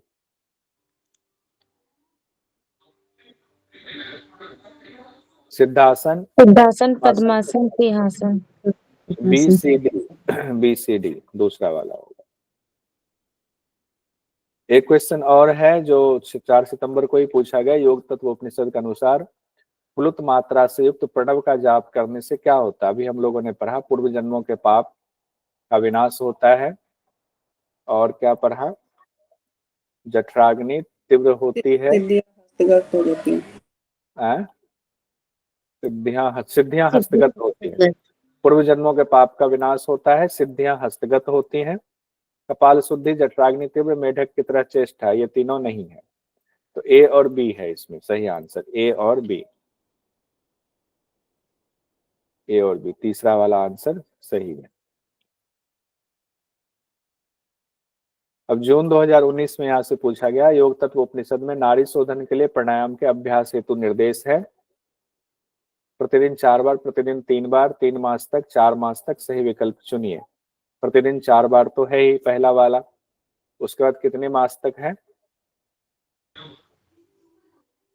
3 मास तक है। 3 मास पहला तक, और तीसरा, 3 मास तक, 3 मास तक है पहला और तीसरा, 1 और 3। अब हम लोग आते हैं प्रत्याहार पर। प्रत्याहार में कहा गया है कुंभक में स्थित होकर इंद्रियों को उनके विषयों से हटाकर आत्मा में लगाना ही प्रत्याहार है, और उस दौरान आंखों से जो कुछ भी दिख रहा है उसे आत्म स्वरूप ही माने। जो कुछ भी आप कानों से सुन रहे हैं, नासिका से सूंघ रहे हैं, उसे आत्म भावना से ही स्वीकार करें। जिह्वा से जो कुछ भी आप स्पर्श कर रहे हैं उसे आत्मा की ही भावना माने, यानी सब कुछ आत्म रूप में ही है। उसी तरह से ज्ञानेंद्रियों के जितने भी विषय हैं उन सबको साधक अपनी अंतरात्मा में ही धारण करे। आलस्य को त्याग कर प्रतिदिन 1 प्रहर तक अभ्यास करना है। आलस्य को त्यागना है और प्रतिदिन 1 प्रहर तक अभ्यास करना है। किसका? 1 प्रहर तक किसका अभ्यास करना है? प्रत्याहार का अभ्यास करना है। फल में बताया गया दूर श्रवण की शक्ति आ जाती, दूर तक सूक्ष्म चीजें भी सुनाई देने लगती है। दूर तक दर्शन की शक्ति आ जाती है। क्षण भर में दूर तक चले जाने की शक्ति आ जाती है। जो बोलेंगे वो हो जाएगा। वाक सिद्धि हो जाती है, वाणी की सिद्धि मिल जाती है। जब जैसा चाहे रूप ग्रहण कर लेने की भी शक्ति आ जाती है, यानी अदृश्य भी हो जाते हैं। मलमूत्र के स्पर्श से लोहा भी सोने में बदल जाता है। आकाश मार्ग में गमन करने की शक्ति भी आ जाती है। इन सिद्धियों के प्रति योगी को यानी साधक को सतर्क रहना चाहिए। सावधानी बताया गया है कि योगी को जब ये सब सिद्धियां हो रही हैं तो जन सामान्य के सामने अज्ञानी बनकर के मूर्ख बधिर की तरह रहना चाहिए। अपने सामर्थ्य को सभी से छिपा कर रखना चाहिए। गुप्त रीति से रहना चाहिए, नहीं कि अपना खूब बड़ाई छांटने लग गए। शिष्यों को लेकर के भी सावधानी बताई गई है। कहते शिष्य अपने कार्यों को लेकर योगी साधक से प्रार्थना करेंगे, लेकिन योगी को उन शिष्यगणों के काम में पड़कर अपने कर्तव्य से विस्मित नहीं होना चाहिए। गुरुवाणी को याद कर सभी क्रियाकलापों को छोड़कर योग अभ्यास में लगे रहें। इस तरह लगातार अभ्यास से घटा अवस्था की प्राप्ति होती है। यानी चाहे कुछ भी हो जाए, आप अपनी साधना से इधर से उधर ना हो। प्रत्याहार। उसके बाद धारणा की बात आती है। धारणा में 5 की धारणा है, पृथ्वी, अग्नि, जल, वायु और आकाश। इनकी तन्मात्राओं में आत्मभाव करना ही धारणा है, यानी पंच धारणा की बात की गई है। अभी पंच धारणा हम लोगों ने त्रिशिखी ब्राह्मण उपनिषद में भी देखा। उसके बाद कहते हैं पृथ्वी, जल, अग्नि, वायु, आकाश, इसका स्थान यहाँ पर अलग बताया गया है। वहां पर जो आपने देखा वो और यहाँ पर देखिए क्या अंतर है, वो आपको कंपैरिजन अपने नोट्स में लिखना है। पृथ्वी तत्व का स्थान यहाँ बताया गया है, पैरों से घुटने तक पृथ्वी तत्व है। वहां भी पैरों से घुटने तक ही बताया गया था। घुटने से गुदा तक का स्थान बताया गया जल तत्व का। वहां क्या बताया गया था? घुटने से कमर तक, कमर से कमर तक बताया गया था, कटी प्रदेश तक जल तत्व का। और यहाँ बताया गया घुटने से गुदा तक का स्थान जल तत्व का है। कौन सा उपनिषद अभी हम लोग पढ़ रहे हैं? योग तत्व, योग तत्व उपनिषद पढ़ रहे हैं। वो कौन सा उपनिषद था? त्रिशिखी ब्राह्मण। त्रिशिखी ब्राह्मण। तो घुटने से गुदा तक का स्थान जल का बताया गया योग तत्व उपनिषद में, और गुदा भाग से हृदय तक का क्षेत्र बताया गया है अग्नि का। और वहां कमर से लेकर नाभि तक का अग्नि का क्षेत्र बताया गया था त्रिशिखी ब्राह्मण उपनिषद में। योग तत्व में बताया गया है गुदा से लेकर के हृदय तक का। वायु का बताया गया है हृदय से लेकर के भ्रिकुटी तक का स्थान, भ्रिकुटी। वहां नासिका तक बताया गया था, नाभि से नासिका तक। और आकाश का स्थान यहाँ बताया गया है योग तत्वोपनिषद में भ्रिकुटी से लेकर के मूर्धा तक, भ्रिकुटी से मूर्धा तक आकाश का स्थान है। ये तो आपको याद करना पड़ेगा, कंपैरिजन नोट्स में लिखिएगा तो याद हो जाएगा। और इसी में कहा गया पृथ्वी तत्व गए 4 कोण, जल में अर्धचंद्र रूप में। जब ध्यान करेंगे, धारणा करेंगे, तब इस तरह से हमें करना। इसे पृथ्वी तत्व का कर रहे हैं तो 4 कोण वाला है, बीज मंत्र लम है, वर्ण पीत है, देवता जो है चतुर्भुज चतुर्वक्त्रम हिरण्य है। यही शब्द लिखा हुआ है, इसलिए हमने एज इट इज शब्द लिखा हुआ है जानबूझ करके। कौन से हैं? चतुर्भुज चतुर्वक्त्र हिरण्य, यानी कि ब्रह्मा भगवान की बात कही गई है, लेकिन नाम उनका ना लिख करके उनकी व्याख्या की गई। 4 भुजाएं, 4 मुख, ऐसे हिरण्य भगवान, तो यानी कि ब्रह्मा भगवान की बात हो रही है। जल तत्व में कहा गया है अर्धचंद्राकार रूप का ध्यान, वम बीज मंत्र। बीज मंत्र तो वही है लवर यह जो हम लोगों ने याद किया हुआ था। और वर्ण है शुक्ल। देवता यहाँ पर बताए गए हैं विष्णु भगवान को। नाम जो कहा गया वो कहा गया चतुर्बाहु नारायण, किरीटिनम का ध्यान करना है। तो विष्णु भगवान की जगह पर नाम दिया गया है चतुर्बाहु नारायण। बात एक ही है, शब्द पर गौर कीजिएगा एग्जाम की दृष्टि से बस। उसके बाद हम आते हैं, पृथ्वी के बाद हमने देख लिया जल, उसके बाद अग्नि। अग्नि का त्रिकोण स्थान, रम बीज मंत्र, लाल रंग। और यहाँ पर उनके बारे में यानी कि रुद्र भगवान के बारे में कहा गया त्रियक्षम, 3 नेत्र वाले रुद्र भगवान का ध्यान करते हुए करेंगे। उसके बाद वायु का कहा गया धारणा कैसे करना है, षटकोण, यम बीज मंत्र, कृष्ण वर्ण हो गया। और ईश्वर के बारे में कहा गया विश्वतो मुखम ईश्वर, विश्वतो मुखम ईश्वर का ध्यान करना है। और सबसे लास्ट में जो आकाश है, आकाश के बारे में कहा गया व्योम के आकार का व्योमाकृत, हम बीज मंत्र, धूम्र वर्ण हो गया। और बिंदु रूप महादेव जो कि व्योमाकार में सदाशिव रूप में है, ये कहा गया है। बिंदु रूप में महादेव जो कि व्योमाकार में सदाशिव रूप में है, 5 मुख वाले, उनका ध्यान करेंगे। और ध्यान कितनी कितनी देर करना है? 5 घटी तक कहा गया है ध्यान करना है। अब फल क्या मिलता है? फल के बारे में कहते हैं पृथ्वी के योग से मृत्यु नहीं होगी। पृथ्वी तत्व का ध्यान करेंगे तो पृथ्वी के बाद क्या है? जल तत्व, सभी पापों से छुटकारा, जल तत्व से मृत्यु नहीं होगी। अग्नि तत्व की सिद्धि हो गई तो अग्नि से नहीं जलेंगे। उसके बाद कहा गया वायु तत्व की सिद्धि हो गई तो आकाश गमन की शक्ति आ जाएगी, वायु का भय नहीं होगा। आकाश तत्व पर सिद्धि आ गई तो आकाश गमन, इसमें भी कहा गया अत्यंत सुख की प्राप्ति होगी। अब एग्जाम में क्वेश्चन पूछा गया दिसंबर 2023 में, योग तत्व के अनुसार हृदय क्षेत्र से भ्रिकुटी तक के स्थान को किसका कहा गया है? हृदय तत्व से भ्रिकुटी तक के स्थान को क्या कहा गया है, ये बताइए। वायु।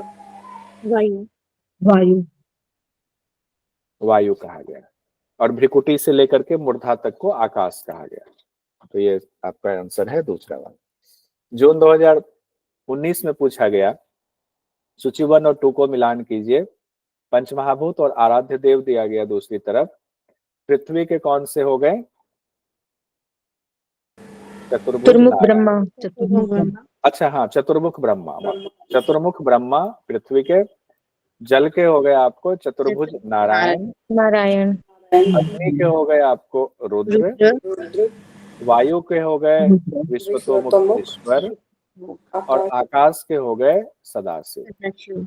सदाशिव। तो ए का हो गया 5, ए का 5, बी का 3, ए का 5, बी का 3। तो दूसरा वाला ऑप्शन सही है। क्योंकि देखिए नाम पूरा ब्रह्मा विष्णु भगवान ना दे करके जो मंत्र में है वो नाम दे दिया गया, इसीलिए हम लोगों को टू द पॉइंट पढ़ना पड़ेगा। आकाश तत्व में सदाशिव के बारे में कहा गया है। उसके बाद है वे शिव स्फटिक के सदृश निर्मल हैं। वहीं पर आकाश तत्व के बारे में और भी बातें कही गई थी जो चार्ट में ना दे करके अलग से लिखा है। कहते हैं चंद्रमा को मस्तक पर धारण किए हुए हैं। कौन? वो भगवान शिव जो है।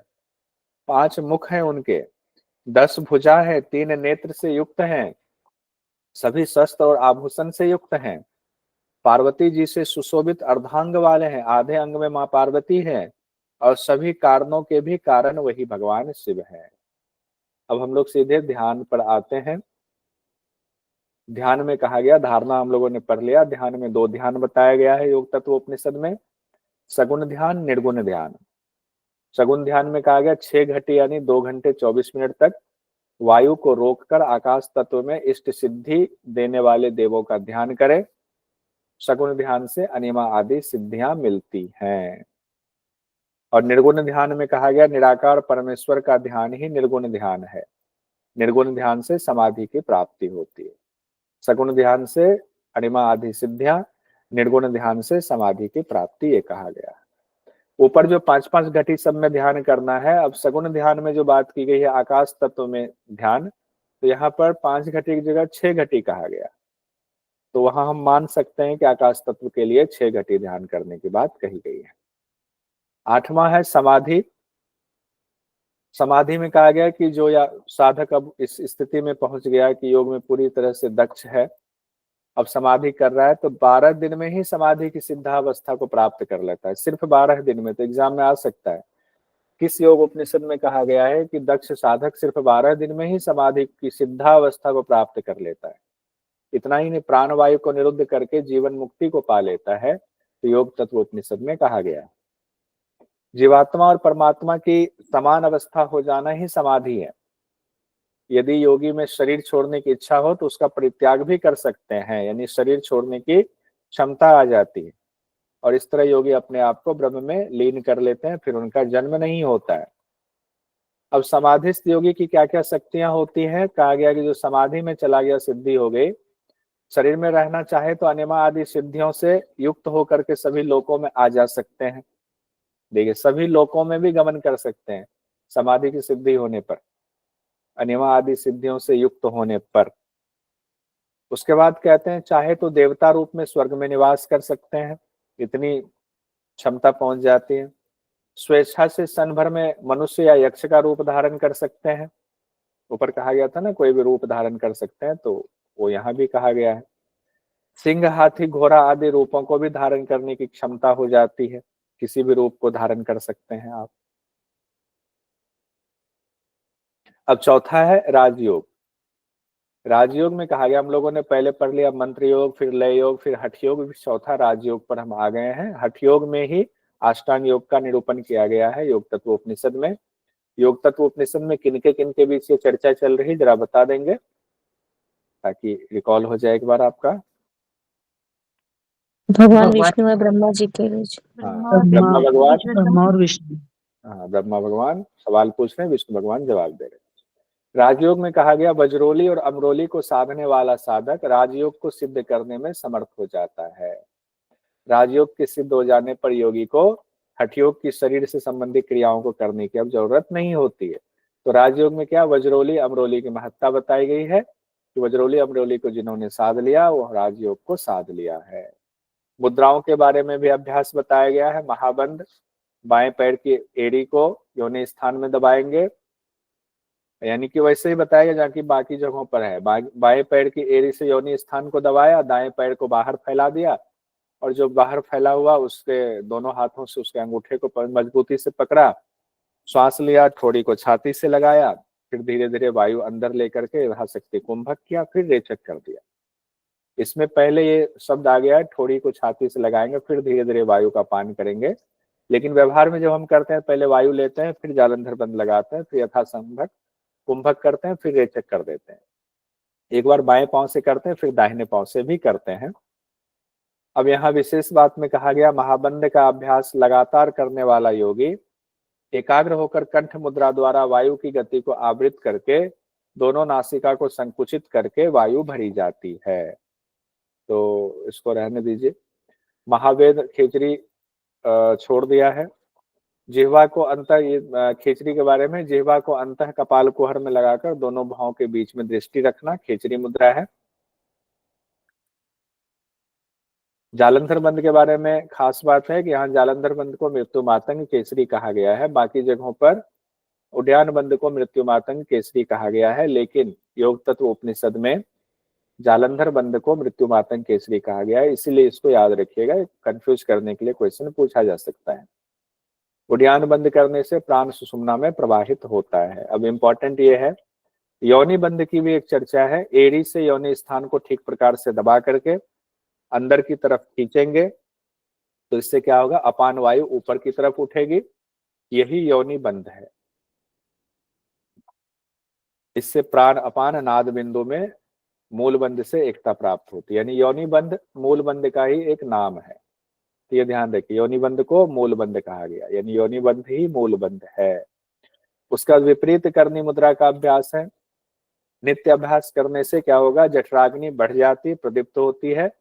इसीलिए सदा ज्यादा भोजन करना चाहिए। एकमात्र अभ्यास ऐसा है जिसमें योग में ज्यादा भोजन करने की बात कही जाती है। कम भोजन करेंगे तो क्या होगा, जठराग्नि आपके शरीर के तत्वों को ही जलाने लग जाएगा। कैसे करना विपरीत करने अभ्यास, कहते हैं पहले दिन क्षण भर करेंगे, सिर नीचे रखेंगे, पांव को उठाएंगे, उसके बाद हर दिन एक एक क्षण करके बढ़ाएंगे।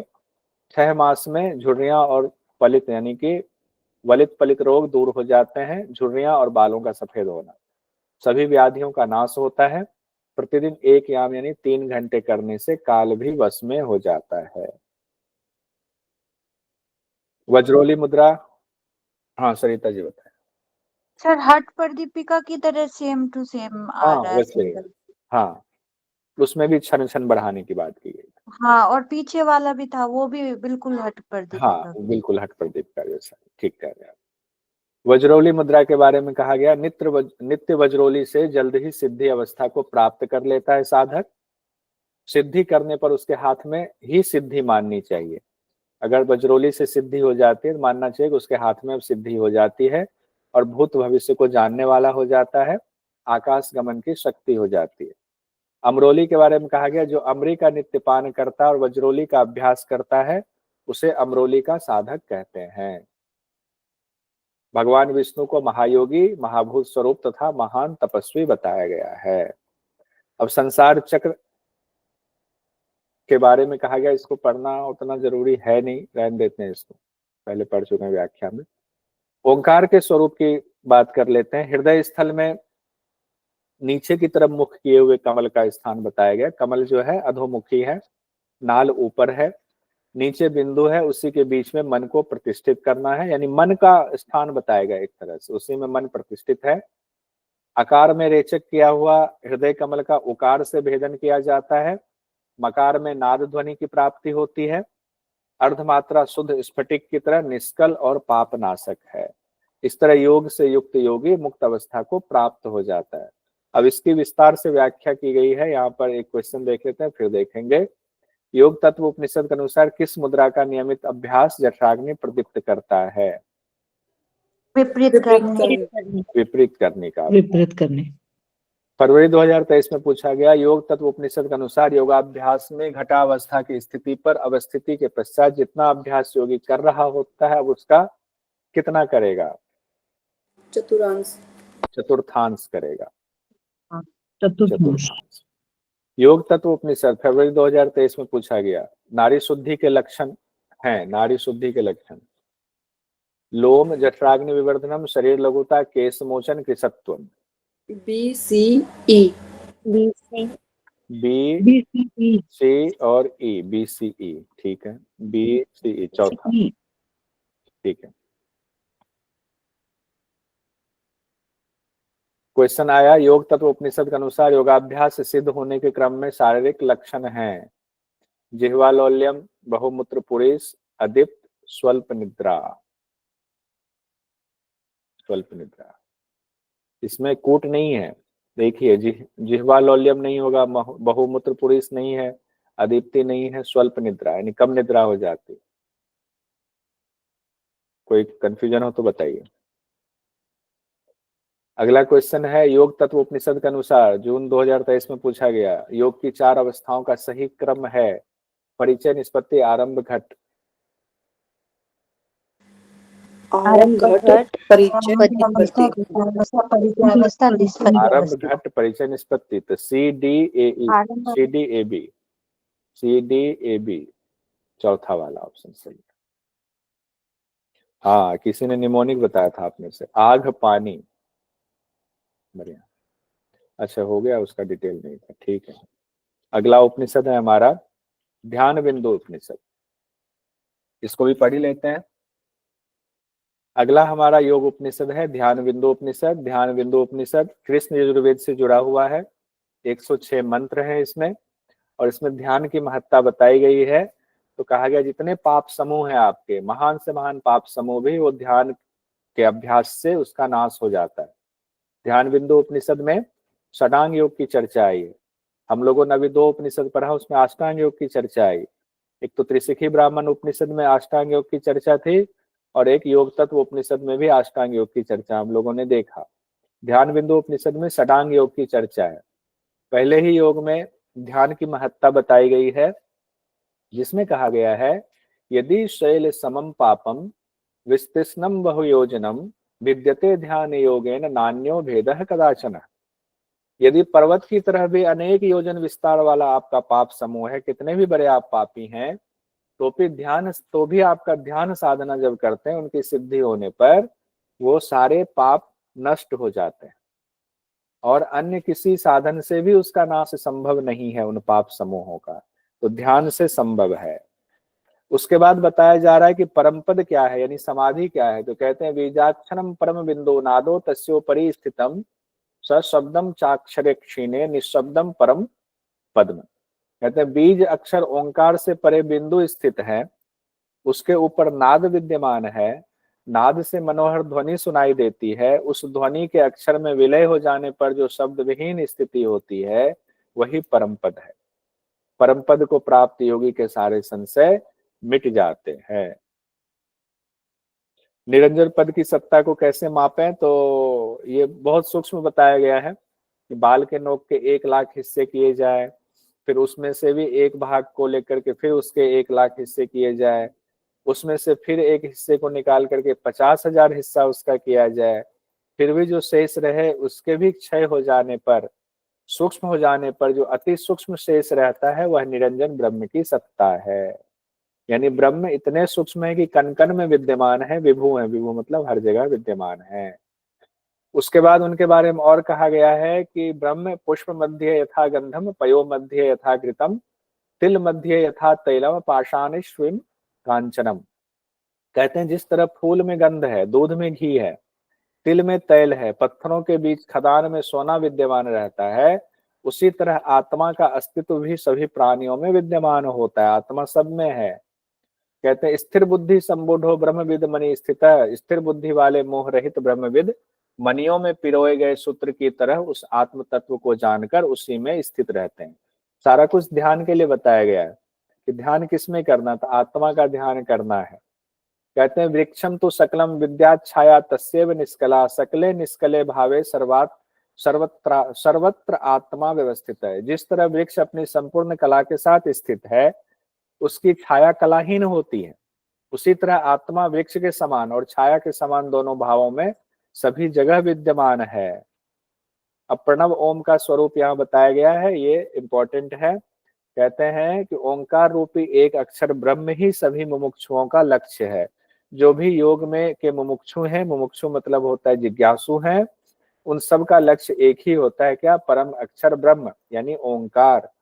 ओंकार 3 मात्राओं में उसकी व्याख्या की गई है। ओंकार में ही पूरी सृष्टि बसी हुई है, अकार उकार मकार में।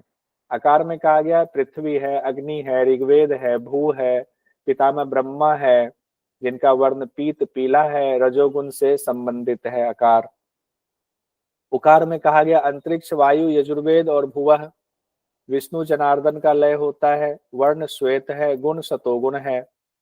मकार में कहा गया द्योलोक, सूर्य, सामवेद और स्व तथा महेश्वर का लय होता है, वर्ण कृष्ण है, गुण तमोमय है।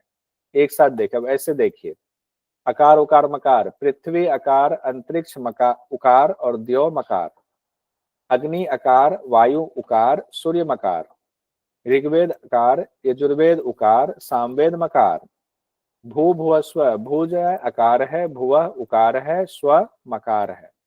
ब्रह्मा विष्णु महेश, ब्रह्मा जी अकार हैं, विष्णु भगवान उकार, महेश्वर मकार है।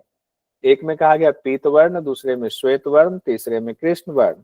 पहले में ब्रह्मा भगवान रजोगुण, उसके बाद विष्णु भगवान सतोगुण और महेश्वर भगवान तमोगुण बताया गया है। लेकिन आगे जाकर के ना इसमें थोड़ा सा भेद है, लेकिन कोई बात नहीं। देख लेते हैं उसको। कहा गया इस तरह ओंकार 8 अंग वाला, 4 पैर वाला, 3 नेत्र वाला, 5 दैवत वाला है, यानी उससे युक्त है। जो व्यक्ति ओंकार से अनभिज्ञ है उसे ब्रह्म नहीं कहा जा सकता, यानी जो इस सृष्टि को ओंकार नहीं मानता है वो ब्राह्मण नहीं कहा जा सकता है। इसके बाद ये जो मंत्र है ये आपके मुंडक उपनिषद में भी है, जिसमें ये कहा गया प्रणव को धनु बनाकर, आत्मा को बाण बनाकर ब्रह्म पर लक्ष्य लगाएं। तो कहा गया प्रणवो धनु सरो हि आत्मा ब्रह्म तल लक्ष्यम उच्यते अप्रमत्तेन वेधव्यम सर्वत्र तन्मयो भवेत निवर्तन्ते क्रिया सर्वास्त अस्मिन दृष्टे परावरे। कहा गया कि प्रणव को धनु बनाइए, धनुष है यानी ओंकार को धनुष बनाइए, आत्मा को बाण बनाइए और ब्रह्म को लक्ष्य बना करके आत्मा को ब्रह्म में मिला दीजिए। जब आत्मा ब्रह्म में लक्ष्य भेदन करेगा तो आत्मा को ब्रह्म में ही लय कर दीजिए, तब सभी क्रियाओं से निवृत्ति हो जाती है। और मुंडक उपनिषद में भी ओंकार को धनुष, आत्मा को बाण, ब्रह्म को लक्ष्य बनाने की बात की गई है। ओंकार से ही सभी देवों की उत्पत्ति हुई है, ये भी कहा गया है। ओंकार से ही स्वर आदि उत्पत्ति, ओंकार से ही त्रिलोक की उत्पत्ति हुई है। और ओंकार के बारे में कहा गया है ओंकार के ह्रस्व अंश से, दीर्घ अंश से, अर्धमात्रा से युक्त क्या होता है। तीनों के फल अलग अलग बताए गए हैं, तो एग्जाम की दृष्टि से इसको याद कर लीजिए। ह्रस्व अंश से पापों का दहन होता है, दीर्घ अंश से अक्षय संपदा की प्राप्ति होती है, अर्धमात्रा से युक्त प्रणव से मोक्षदायक मोक्ष की प्राप्ति होती है। अर्धमात्रा समायुक्त है, प्रणवो मोक्षदायक है। अब आपको आ सकता है मोक्ष की स्थिति की प्राप्ति होती है ह्रस्व से, दीर्घ से, अर्धमात्रा से। अक्षय संपदा की प्राप्ति होती है ह्रस्व से, दीर्घ से, अर्धमात्रा से, तो दीर्घ से होती है। पापों का दहन ह्रस्व से होता है। उसके बाद कहा गया जैसे तेल की धारा देते ना, अनवरत धारा चलती है, घंटे के लंबे निनाद के समान प्रणव के सामने ध्वनि रहित शब्द होता है, उसका ज्ञाता ही वेद वेदता है। यानी कि जैसे घंटा बजाते हैं तो एक बार तो आवाज होती है, लेकिन उसकी जो ध्वनि गूंजती है तो लगता है कि उसका कोई अंत नहीं है, लास्ट में लगता है कि शब्दहीन हो गया, ध्वनि रहित हो गया। तो जो इस तरह से जानता है वही वेद वेदता है, वेद को यानी कि जानने वाला है, योग को जानने वाला है। प्रणव की ध्यान और उसके बारे में कहा गया है, यहाँ से क्वेश्चन पूछा जाता है। पूरक कुंभक रेचक के देवता ब्रह्मा, विष्णु और रुद्र को कहा गया है प्राणायाम के देवता। ये क्वेश्चन आया हुआ है, बाद में भी आ सकता है, ध्यान रखिएगा। प्रणव ध्यान, प्रणव के बारे में इतनी चर्चा होगी तो उनका ध्यान कैसे करेंगे, तो कहते हैं नित्य हृदय कमल की कर्णिका में, हृदय कमल कर्णिका मतलब पंखुड़ी में, उसके बीच में स्थिर ज्योति शिखा, आत्मा की शिखा ज्योति समान, उसका अंगुष्ठ मात्र है वो आत्मा, उनका ध्यान करना है, वही अंगुष्ठ मात्र ओंकार है। और उसके बाद कहा गया दूसरा कि बाईं नासिका से वायु को उदर में पूरित करें, देह के बीच में ज्योतिर्मय ओंकार का ध्यान करें। पूरक कुंभक रेचक को ब्रह्मा, विष्णु, रुद्र कहा गया है, ये प्राणायाम के देवता हैं। मंत्र में भी है, 21वां मंत्र है ब्रह्मा पूरक इत्युक्तो विष्णु कुंभक उच्यते रेचो रुद्र इति प्रोक्तः प्राणायामस्य देवता। यहां से क्वेश्चन पूछ दिया जाता है। अब तीसरा कहा गया, पहला तो आपका हुआ हृदय कमल में, दूसरा हुआ शरीर के मध्य भाग में, तीसरा कहा गया शुद्ध स्फटिक मणि के समान करोड़ों चंद्रमा की कांति वाले महाविष्णु का विनयशील भाव से ध्यान करें।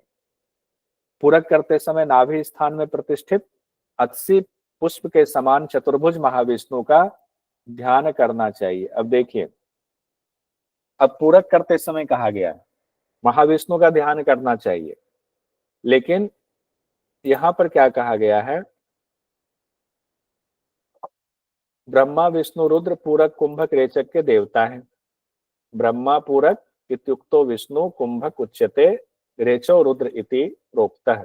अब जब ब्रह्मा भगवान को पूरक के देवता बताए गए हैं तो पूरक करते समय ब्रह्मा भगवान का ध्यान होना चाहिए, लेकिन यहाँ पर कहा गया पूरक करते समय नाभि स्थान में प्रतिष्ठित 80 के पुष्प के समान यानी लाल पुष्प के समान चतुर्भुज महाविष्णु का ध्यान करना चाहिए। तो ये ध्यान रखिएगा, आपके दिमाग में होना चाहिए। मंत्र में ऐसा ही कहा गया। सारे व्याख्याकारों ने इसकी व्याख्या की है कि पूरक के समय विष्णु के ध्यान की बात कही गई है, जो कि पहले जो नियम बताया गया उससे अलग है। और जब अब प्राणायाम जब कर रहे हैं ध्यान के लिए तो उसकी बात हो रही है। कुंभक के दौरान हृदय स्थल में कमल के आसन पर सुशोभित लालिमामय और वर्ण वाले चतुर्मुख पितामह ब्रह्मा का ध्यान करना चाहिए, मंत्र में लिखा है। जबकि 21वें मंत्र में लिखा हुआ है कि पूरक यानी कुंभक के समय ध्यान करना चाहिए विष्णु भगवान का। ये भी बात पहले बताए नियम से अलग है। रेचक के दौरान ललाट में शुद्ध स्फटिक के समान श्वेत रंग के त्रिनेत्र युक्त निष्कल कला रहित पाप संहारक भगवान शिव का ध्यान करना चाहिए। यहाँ रेचक के समय भगवान शिव के ध्यान की बात की गई। ये तो रेचक में तो भगवान शिव की ही बात की गई है। रेचो रुद्र रेचक में तो भगवान शिव की है, तो यहाँ नियम अलग नहीं है, पहले बताए नियम से अलग ये नहीं है, इसको हटाना है। सूत्र के अकॉर्डिंग नहीं करना है सर। ये एग्जाम की दृष्टि से पढ़ रहे हैं, करना क्या है वो गुरु जैसा बताए वैसा करेंगे। ठीक है, जैसा आप करते आ रहे हैं, गुरु ने जो बताया वैसा कीजिए, परीक्षा की दृष्टि से पढ़ रहे हैं। अगर इसके गूढ़ रहस्य को समझना है तो किसी आत्मदर्शी जो ऋषि हैं वो बता सकते हैं, कहीं लिखने में कोई गलती तो नहीं हो गई, टाइपिंग में कोई टाइपो तो नहीं है, कोई बाद में जो है कुछ चेंज तो नहीं हो गया है, ऐसा कुछ हो सकता है। अब पूरक ब्रह्मा, कुंभक विष्णु एवं रेचक रुद्र है, यह धारणा वर्णित है।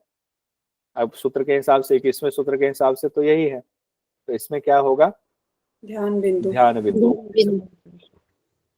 भगवान शिव के बारे में कहा गया है आगे कि नीचे की ओर पुष्पित हुआ, ऊपर की ओर नाल वाला, अधोभाग की ओर मुख किए हुए कदली पुष्प की तरह हृदय कमल में सभी वेदों के आधारभूत भगवान शिव अवस्थित हैं। क्योंकि भगवान शिव को ही ब्रह्म माना गया है, तो इसीलिए भगवान शिव को ही कहा गया कि हृदय में भगवान शिव ही रहते हैं। अब निरंजन वासुदेव कहाँ विराजमान है? कहते हैं चंद्रमा के बीच अग्नि है, अग्नि के बीच में दीप्ति शिखा है, उसके बीच में नाना रत्नों से सुसज्जित पीठ है, उस पीठ के बीच में निरंजन प्रभु वासुदेव विराजमान है। तो भगवान शिव का स्थान बता दिया, वासुदेव का स्थान बता दिया। अब कुंडलिनी शक्ति को उठा करके कहते हैं भूमध्य तक ले जाना है। तो कैसे ले जाना? कहते हैं प्रणव की अर्धमात्रा को रस्सी बना करके वहां तक पहुंचने के लिए तो प्रणव का ध्यान करना है। हृदय कमल रूपी नाल वाले सुषुम्ना रास्ते में जल रूपा कुंडलिनी को भूमध्य में लय करना है, निकल ले जाना है। ब्रह्म का निवास स्थान कहाँ बताया गया? देखिए ऊपर शिव का निवास स्थान, अब यहाँ ब्रह्म का अलग से निवास स्थान बताया गया। बड़ी गूढ़ चीजें हैं, समझना इतना आसान नहीं है, लेकिन परीक्षा की दृष्टि से हम लोग जान लेते हैं। नासिका के मूल से भूमध्य के बीच ललाट स्थान है, वहां तक अमृत स्थान जानना चाहिए, वही ब्रह्म का महान निवास स्थान है, वही ब्रह्म का महान निवास स्थान। अलग से ये बात कही गई है, इसीलिए इंपॉर्टेंट मार्क हमने लगाया हुआ है। इसके बाद षडांग योग की चर्चा है। आसन, प्राणायाम, प्रत्याहार, धारणा, ध्यान, समाधि योग के 6 अंग बताए गए हैं। संसार में जितने जीव हैं उतने ही आसन कहा गया है। आसनों के असंख्य भेदों के ज्ञाता महेश्वर को कहा गया है। और यहाँ पर 4 आसन बताए गए हैं, सिद्धासन, भद्रासन, सिंहासन और पद्मासन, ये 4 प्रमुख आसन हैं।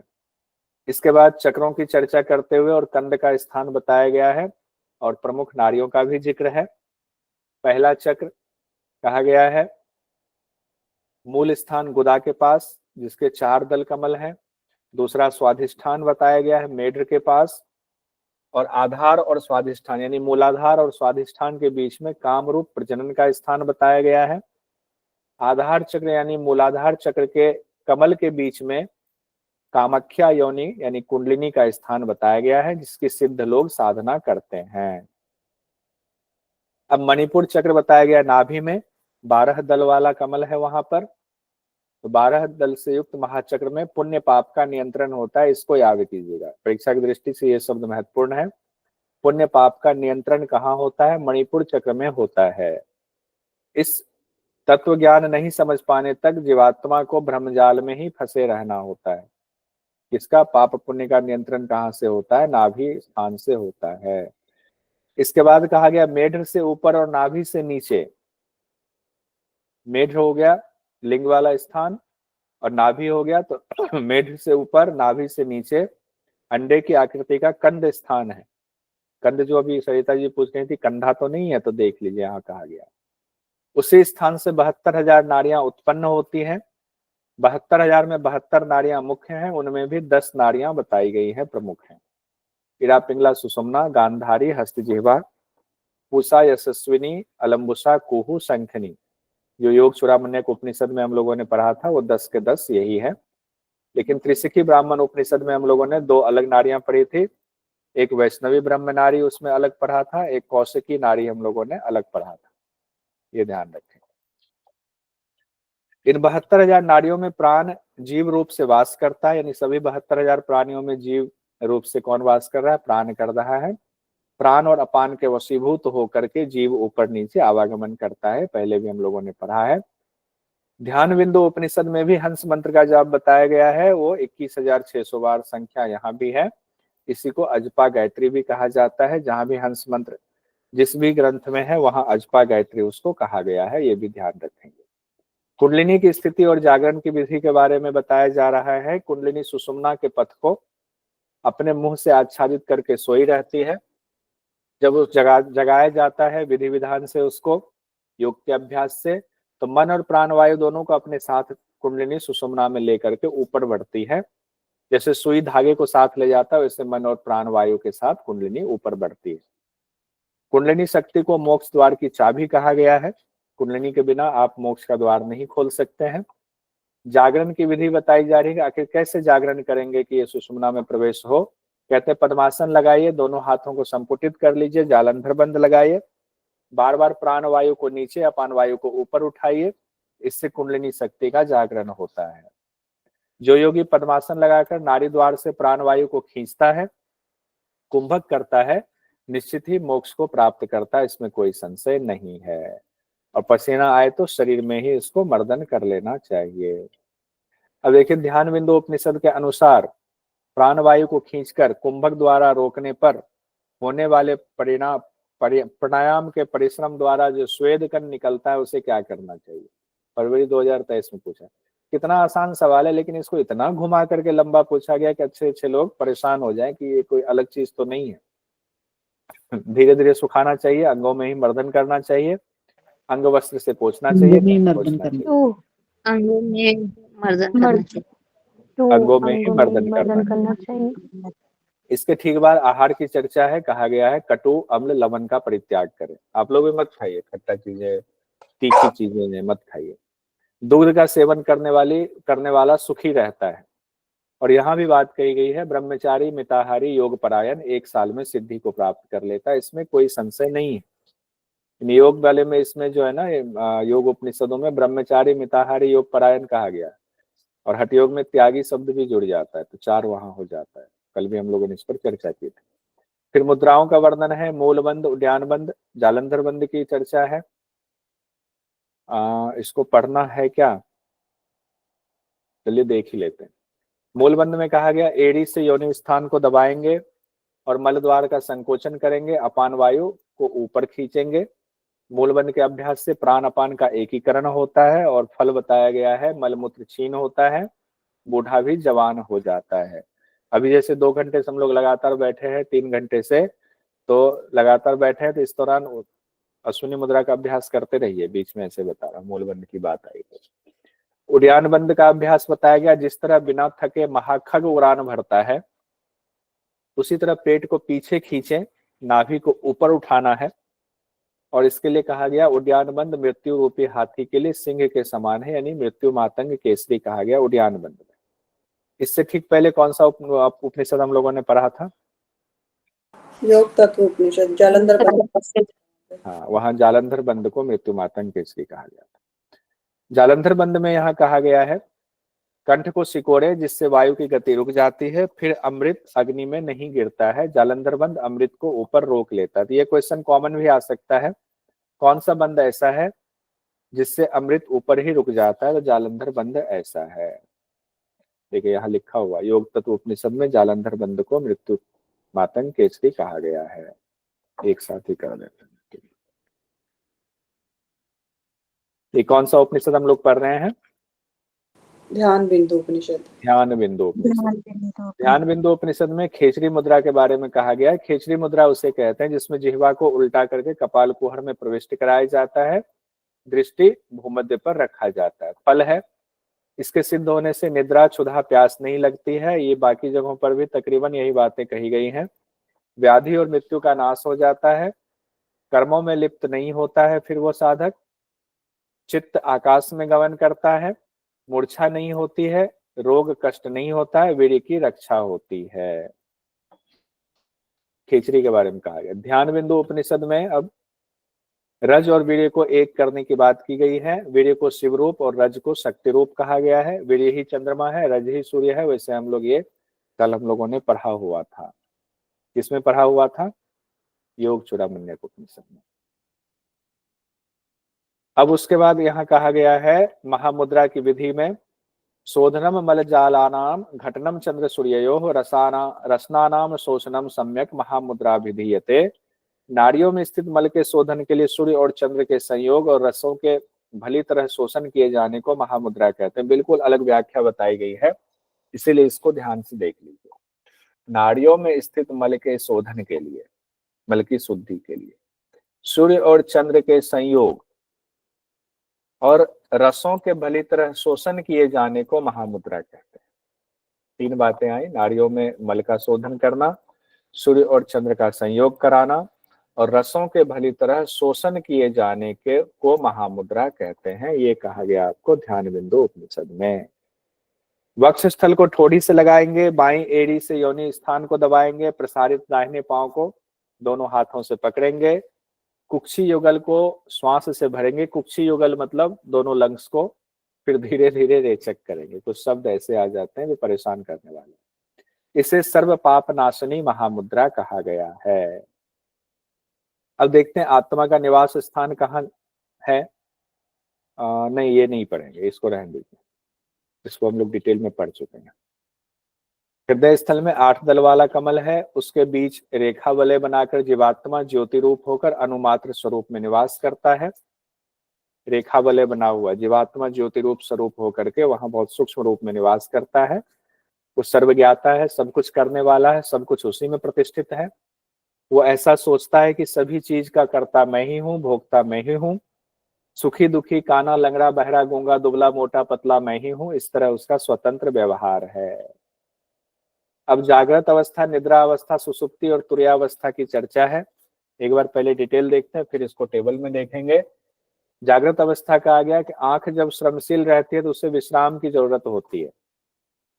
निद्रा अवस्था में विश्राम के लिए पहली रेखा वलय का आश्रय लिया जाता है। डिटेल ऊपर नहीं देखा हम लोगों ने, तो यहाँ पर देख लीजिए, जो हमने डिटेल जब पढ़ा था तब उसमें बताया गया था। आंख जब श्रमशील रहती है तो उसे विश्राम की जरूरत होती है।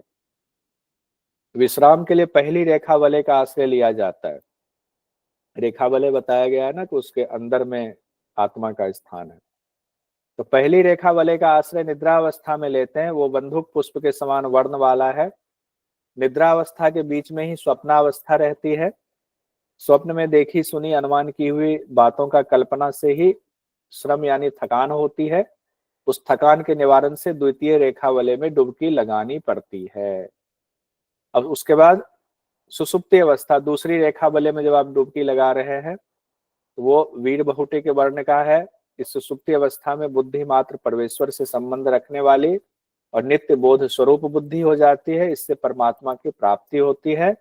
और तुरीय अवस्था में तो परमात्मा में मिल ही जाते हैं। तृतीय रेखा वलय बना करके जब पद्म राग वर्ण वाली रेखा में विश्राम किया जाता है, इसे ही तुरीयावस्था की प्राप्ति कहते हैं। इसमें बुद्धि सिर्फ परमात्मा से संबंध जोड़ने वाली और नित्य बोध स्वरूप होती है। इसको एक साथ टेबल में देख लीजिए छोटे में। अवस्था हो गए जागृत, स्वप्न, सुसुप्ति, तुरीयावस्था। निद्रा और स्वप्न को एक में ही रखा गया है। रेखा वलय जागृत में कोई रेखा वलय नहीं बताया गया। स्वप्न निद्रा में प्रथम रेखा वलय बताया गया। सुसुप्ति में द्वितीय रेखा वलय, तुरीयावस्था में तृतीय रेखा वलय की चर्चा है। रेखा का वर्ण बताया गया, जागृत में कोई वर्ण नहीं है। निद्रा और स्वप्न में बताया गया बंदूक पुष्प के समान यानी लाल है। सुसुप्ति में भी बहुटी, ये भी लाल ही है, बस थोड़ा सा अंतर है लाल में। तुरीयावस्था में पद्म राग वर्ण बताया गया है। और स्थिति कैसी है? जागृत में कहा गया आंखों में श्रम, ये याद करने वाला यहाँ से क्वेश्चन हो सकता है कि आ जाए। जागृत अवस्था में ध्यान बिंदु उपनिषद में कहा गया आंखों में श्रम। निद्रा और स्वप्न में कहा गया स्वप्न की घटना से थकान। सुसुप्ति में कहा गया परमात्मा का बोध और तुरीयावस्था में कहा गया परमात्मा की प्राप्ति। एक में परमात्मा का बोध हो रहा है, दूसरे में प्राप्ति हो रही है। इस स्थिति में पहुंचने पर ध्यान कैसे करें? कहते हैं अब उस स्थिति में पहुंच गए तो कैसे ध्यान करना? बुद्धि को सब कुछ से पृथक कर ले, कुछ भी विचार ना करें, धैर्य पूर्वक मन को आत्मा में केंद्रित कर दे, क्योंकि तृतीय वलय में पहुंच गए, वहां आत्मा है। तो प्राण और अपान में एकीकरण करके संपूर्ण जगत को आत्मस्वरूप मानते हुए लक्ष्य पर केंद्रित करेंगे। इस तुरीयावस्था में द्वंद्व मिट जाता है, फिर सब कुछ आनंद स्वरूप ही होता है। परमात्मा प्राप्ति के लिए तुरीयावस्था की थोड़ी चर्चा की गई है। यहाँ पृथ्वी आदि पंच तत्वों को ध्यान के योग्य बताया गया है, वही पंचधारणा कही गई है। लेकिन यहाँ पर बीज मंत्र के साथ कहा गया है, तो उसको एक बार देख लेते हैं। यकार जो नीले बादलों के समान है वह प्राण का बीज है। रकार जो आदित्य रूप वर्ण अग्नि रूप है वो अपान का बीज है। लकार बंदूक पुष्प के रंग वाला पृथ्वी रूप व्यान का बीज है। शंख के रंग वाला वकार जीव रूप उदान का बीज है। और हकार जो कि स्फटिक प्रभायुक्त आकाश रूप है वो समान का बीज है। अब देखिए यहाँ पर कहा तो वही है ल व र यह, लेकिन उसको 5 प्राण से जोड़ दिया गया है और उसके बीज मंत्र बता दिए गए, तो उसको यहाँ पर बस जोड़ना है आपने। प्राण का बीज मंत्र यकार है, नीला वर्ण बादल है वायु वाला यकार। प्राण का बीज मंत्र यकार है। अपान का बीज मंत्र रकार है। व्यान का बीज मंत्र लकार है। उदान का बीज मंत्र वकार है। और समान का बीज मंत्र हकार कहा गया है। रंग में है, प्राण का नीला रंग से जोड़ा गया है, अपान को आदित्य से, व्यान का बंदूक पुष्प से, उदान का शंख समान और स्फटिक से जोड़ा गया है समान का। तो इसमें इतना ज्यादा ध्यान देने की जरूरत नहीं है। बीज मंत्र भी आप याद कर लीजिए तो बहुत होगा। बीज मंत्र जब आपको याद होगा तो तत्व अपने आप याद हो जाएंगे, क्योंकि बीज मंत्र से तत्व का आपने पहले याद किया हुआ है। ल का आप जानते हैं पृथ्वी है, वा का जानते हैं जीव रूप में ये जो है आपका जल वाला है, और ल व र वाला आप अग्नि रूप में है, य आपका बादल वायु वाला हो गया, हकार आपका आकाश वाला है। लेकिन प्राण पंच प्राण से किसका बीज मंत्र क्या है ये आपको जोड़ना था। अब प्राण और उसके स्थान की चर्चा है। समान के का स्थान बताया गया है, हृदय, नाभि, नासिका, कान और पैर का अंगूठा। और यहाँ पर एक जो अलग बात कही गई है, यह समान प्राण 72,000 नाड़ियों में रहता है, 28 करोड़ रोमकूपों में रहता है। तो कितने रोमकूप बताए गए हैं? 28 करोड़ रोमकूप ध्यान बिंदु उपनिषद में बताया गया है। समान और प्राण एक ही है, अलग अलग नहीं है, ये भी यहाँ पर कहा गया है। उसके बाद कहते हैं ओंकार का जाप कैसे करेंगे? तो चित्त को एकाग्र कर पूरक कुंभक रेचक की क्रिया करेंगे। हृदय कमल के कोटर में धीरे धीरे सबको आकर्षित कर प्राण वायु अपान वायु को भी अवरुद्ध करते हुए ओंकार का उच्चारण करेंगे। फिर कहा गया नादानुसंधान की विधि करेंगे। कंठ का संकोचन, लिंग का संकोचन, उड्यान बंद, यानी तीनों बंद, जालंधर बंद, मूल बंद, उड्यान बंद लगाएंगे। तब क्या होगा? सुषुम्ना नाड़ी में बिना दंड से उठने वाला नाद सुनाई देगा, अमूर्त नाद। तो शुरुआत में शंख जैसी ध्वनि सुनाई देती है। तो ये जो ऊपर बताया गया इसी से जुड़ा हुआ है। ओंकार का उच्चारण जब कर रहे हैं तो उसके बाद नादानुसंधान की विधि बताई गई है, ठीक। तो शंखनाद जैसी ध्वनि शुरुआत में सुनाई देगी। कहां पर ध्वनि सुनाई देती? सुषुम्ना नाड़ी में। व्योम रंध्र यानी कि आकाश रंध्र से गमन करने वाला नाद मोर पक्षी की ध्वनि के समान सुनाई देता है। उसके बाद शंखनाद के बाद मोर की पक्षी की ध्वनि सुनाई देती है। इसके बाद कहा गया है कपाल कुहर के मध्य 4 दलों वाला स्थान है। कपाल कुहर जो है 4 दलों वाला स्थान कहा गया है। यहाँ आत्मा प्रतिष्ठित है और ब्रह्मरंध्र के कोदंड में यानी धनुष के बीच में शक्ति स्थित है, जहां मन को लीन करने पर आत्म साक्षात्कार होता है। वहीं रत्नों से ज्योतिष्मान नाद बिंदु महेश का स्थान बताया गया है। जो पुरुष इसका ज्ञाता है वह कैवल्य को प्राप्त कर लेता है। कुछ क्वेश्चन देख लेते हैं फिर फिनिश करेंगे। अक्टूबर 2022 में कहा गया नाद बिंदु उपनिषद में जिन 4 आसनों का वर्णन है वे हैं सर्वांगासन, भद्रासन, भुजंगासन, वीरासन, मयूरासन, भुजंगासन, सिंहासन, भद्रासन, सिद्धासन, पद्मासन। कौन सा सबसे पहले वाला? E और E? डीई। डी। तो दूसरा वाला ऑप्शन सही है। उसके बाद नवंबर 2021 में है, ध्यान बिंदु उपनिषद के अनुसार उकार से संबंधित गुण है। उकार सतगुण। सात्विक गुण। सात्विक गुण। अकार में है रजोगुण, उकार में सात्विक गुण, मकार में तमोगुण है। ध्यान रखिए। नवंबर 2021 में पूछा गया, ध्यान बिंदु उपनिषद के अनुसार आसन प्राण संरोध प्रत्याहार धारणा ध्यान समाधि षडांग योग है। सिद्ध भद्र सिंह पद्म आसन चतुष्टय है। प्राणायाम धारणा ध्यान समाधि योगांग है। स्वस्तिक कुर्म सर्वांग शीर्षासन चतुष्टय है। यम नियम आसन प्रत्याहार ध्यान समाधि षड योगांग है। कौन से दो सही हैं? 1 and 2 सर, पहला दूसरा। पहला और दूसरा सही है। पहला दूसरा, तो 1 2 सी वाला सही है। 2019 में है, ध्यान बिंदु उपनिषद के अनुसार ओंकार के आकार में कौन से वर्ण और गुण है? पीत वर्ण हमेशा कहा गया आकार का, और रजोगुण आकार में रजोगुण। पीत वर्ण और रजोगुण, तो दूसरा वाला है। ध्यान बिंदु उपनिषद संपन्न हो गया। नाद बिंदु कर ले सर, फिर ज्यादा हो जाएगा ना, अभी जितना करेंगे समझ जा रहा है सर सारा। फिर ठीक है। मंत्र जाप करेंगे। सर्वे भवन्तु सुखिनः, सर्वे सन्तु निरामया, सर्वे भद्राणि पश्यन्तु, मा कश्चित् दुःखभाग् भवेत्। ओम शांति शांति शांति। धीरे धीरे अपने इष्ट को नमन करते हुए दोनों हथेलियों को कप बनाते हुए आंखों को ऊपर रखें।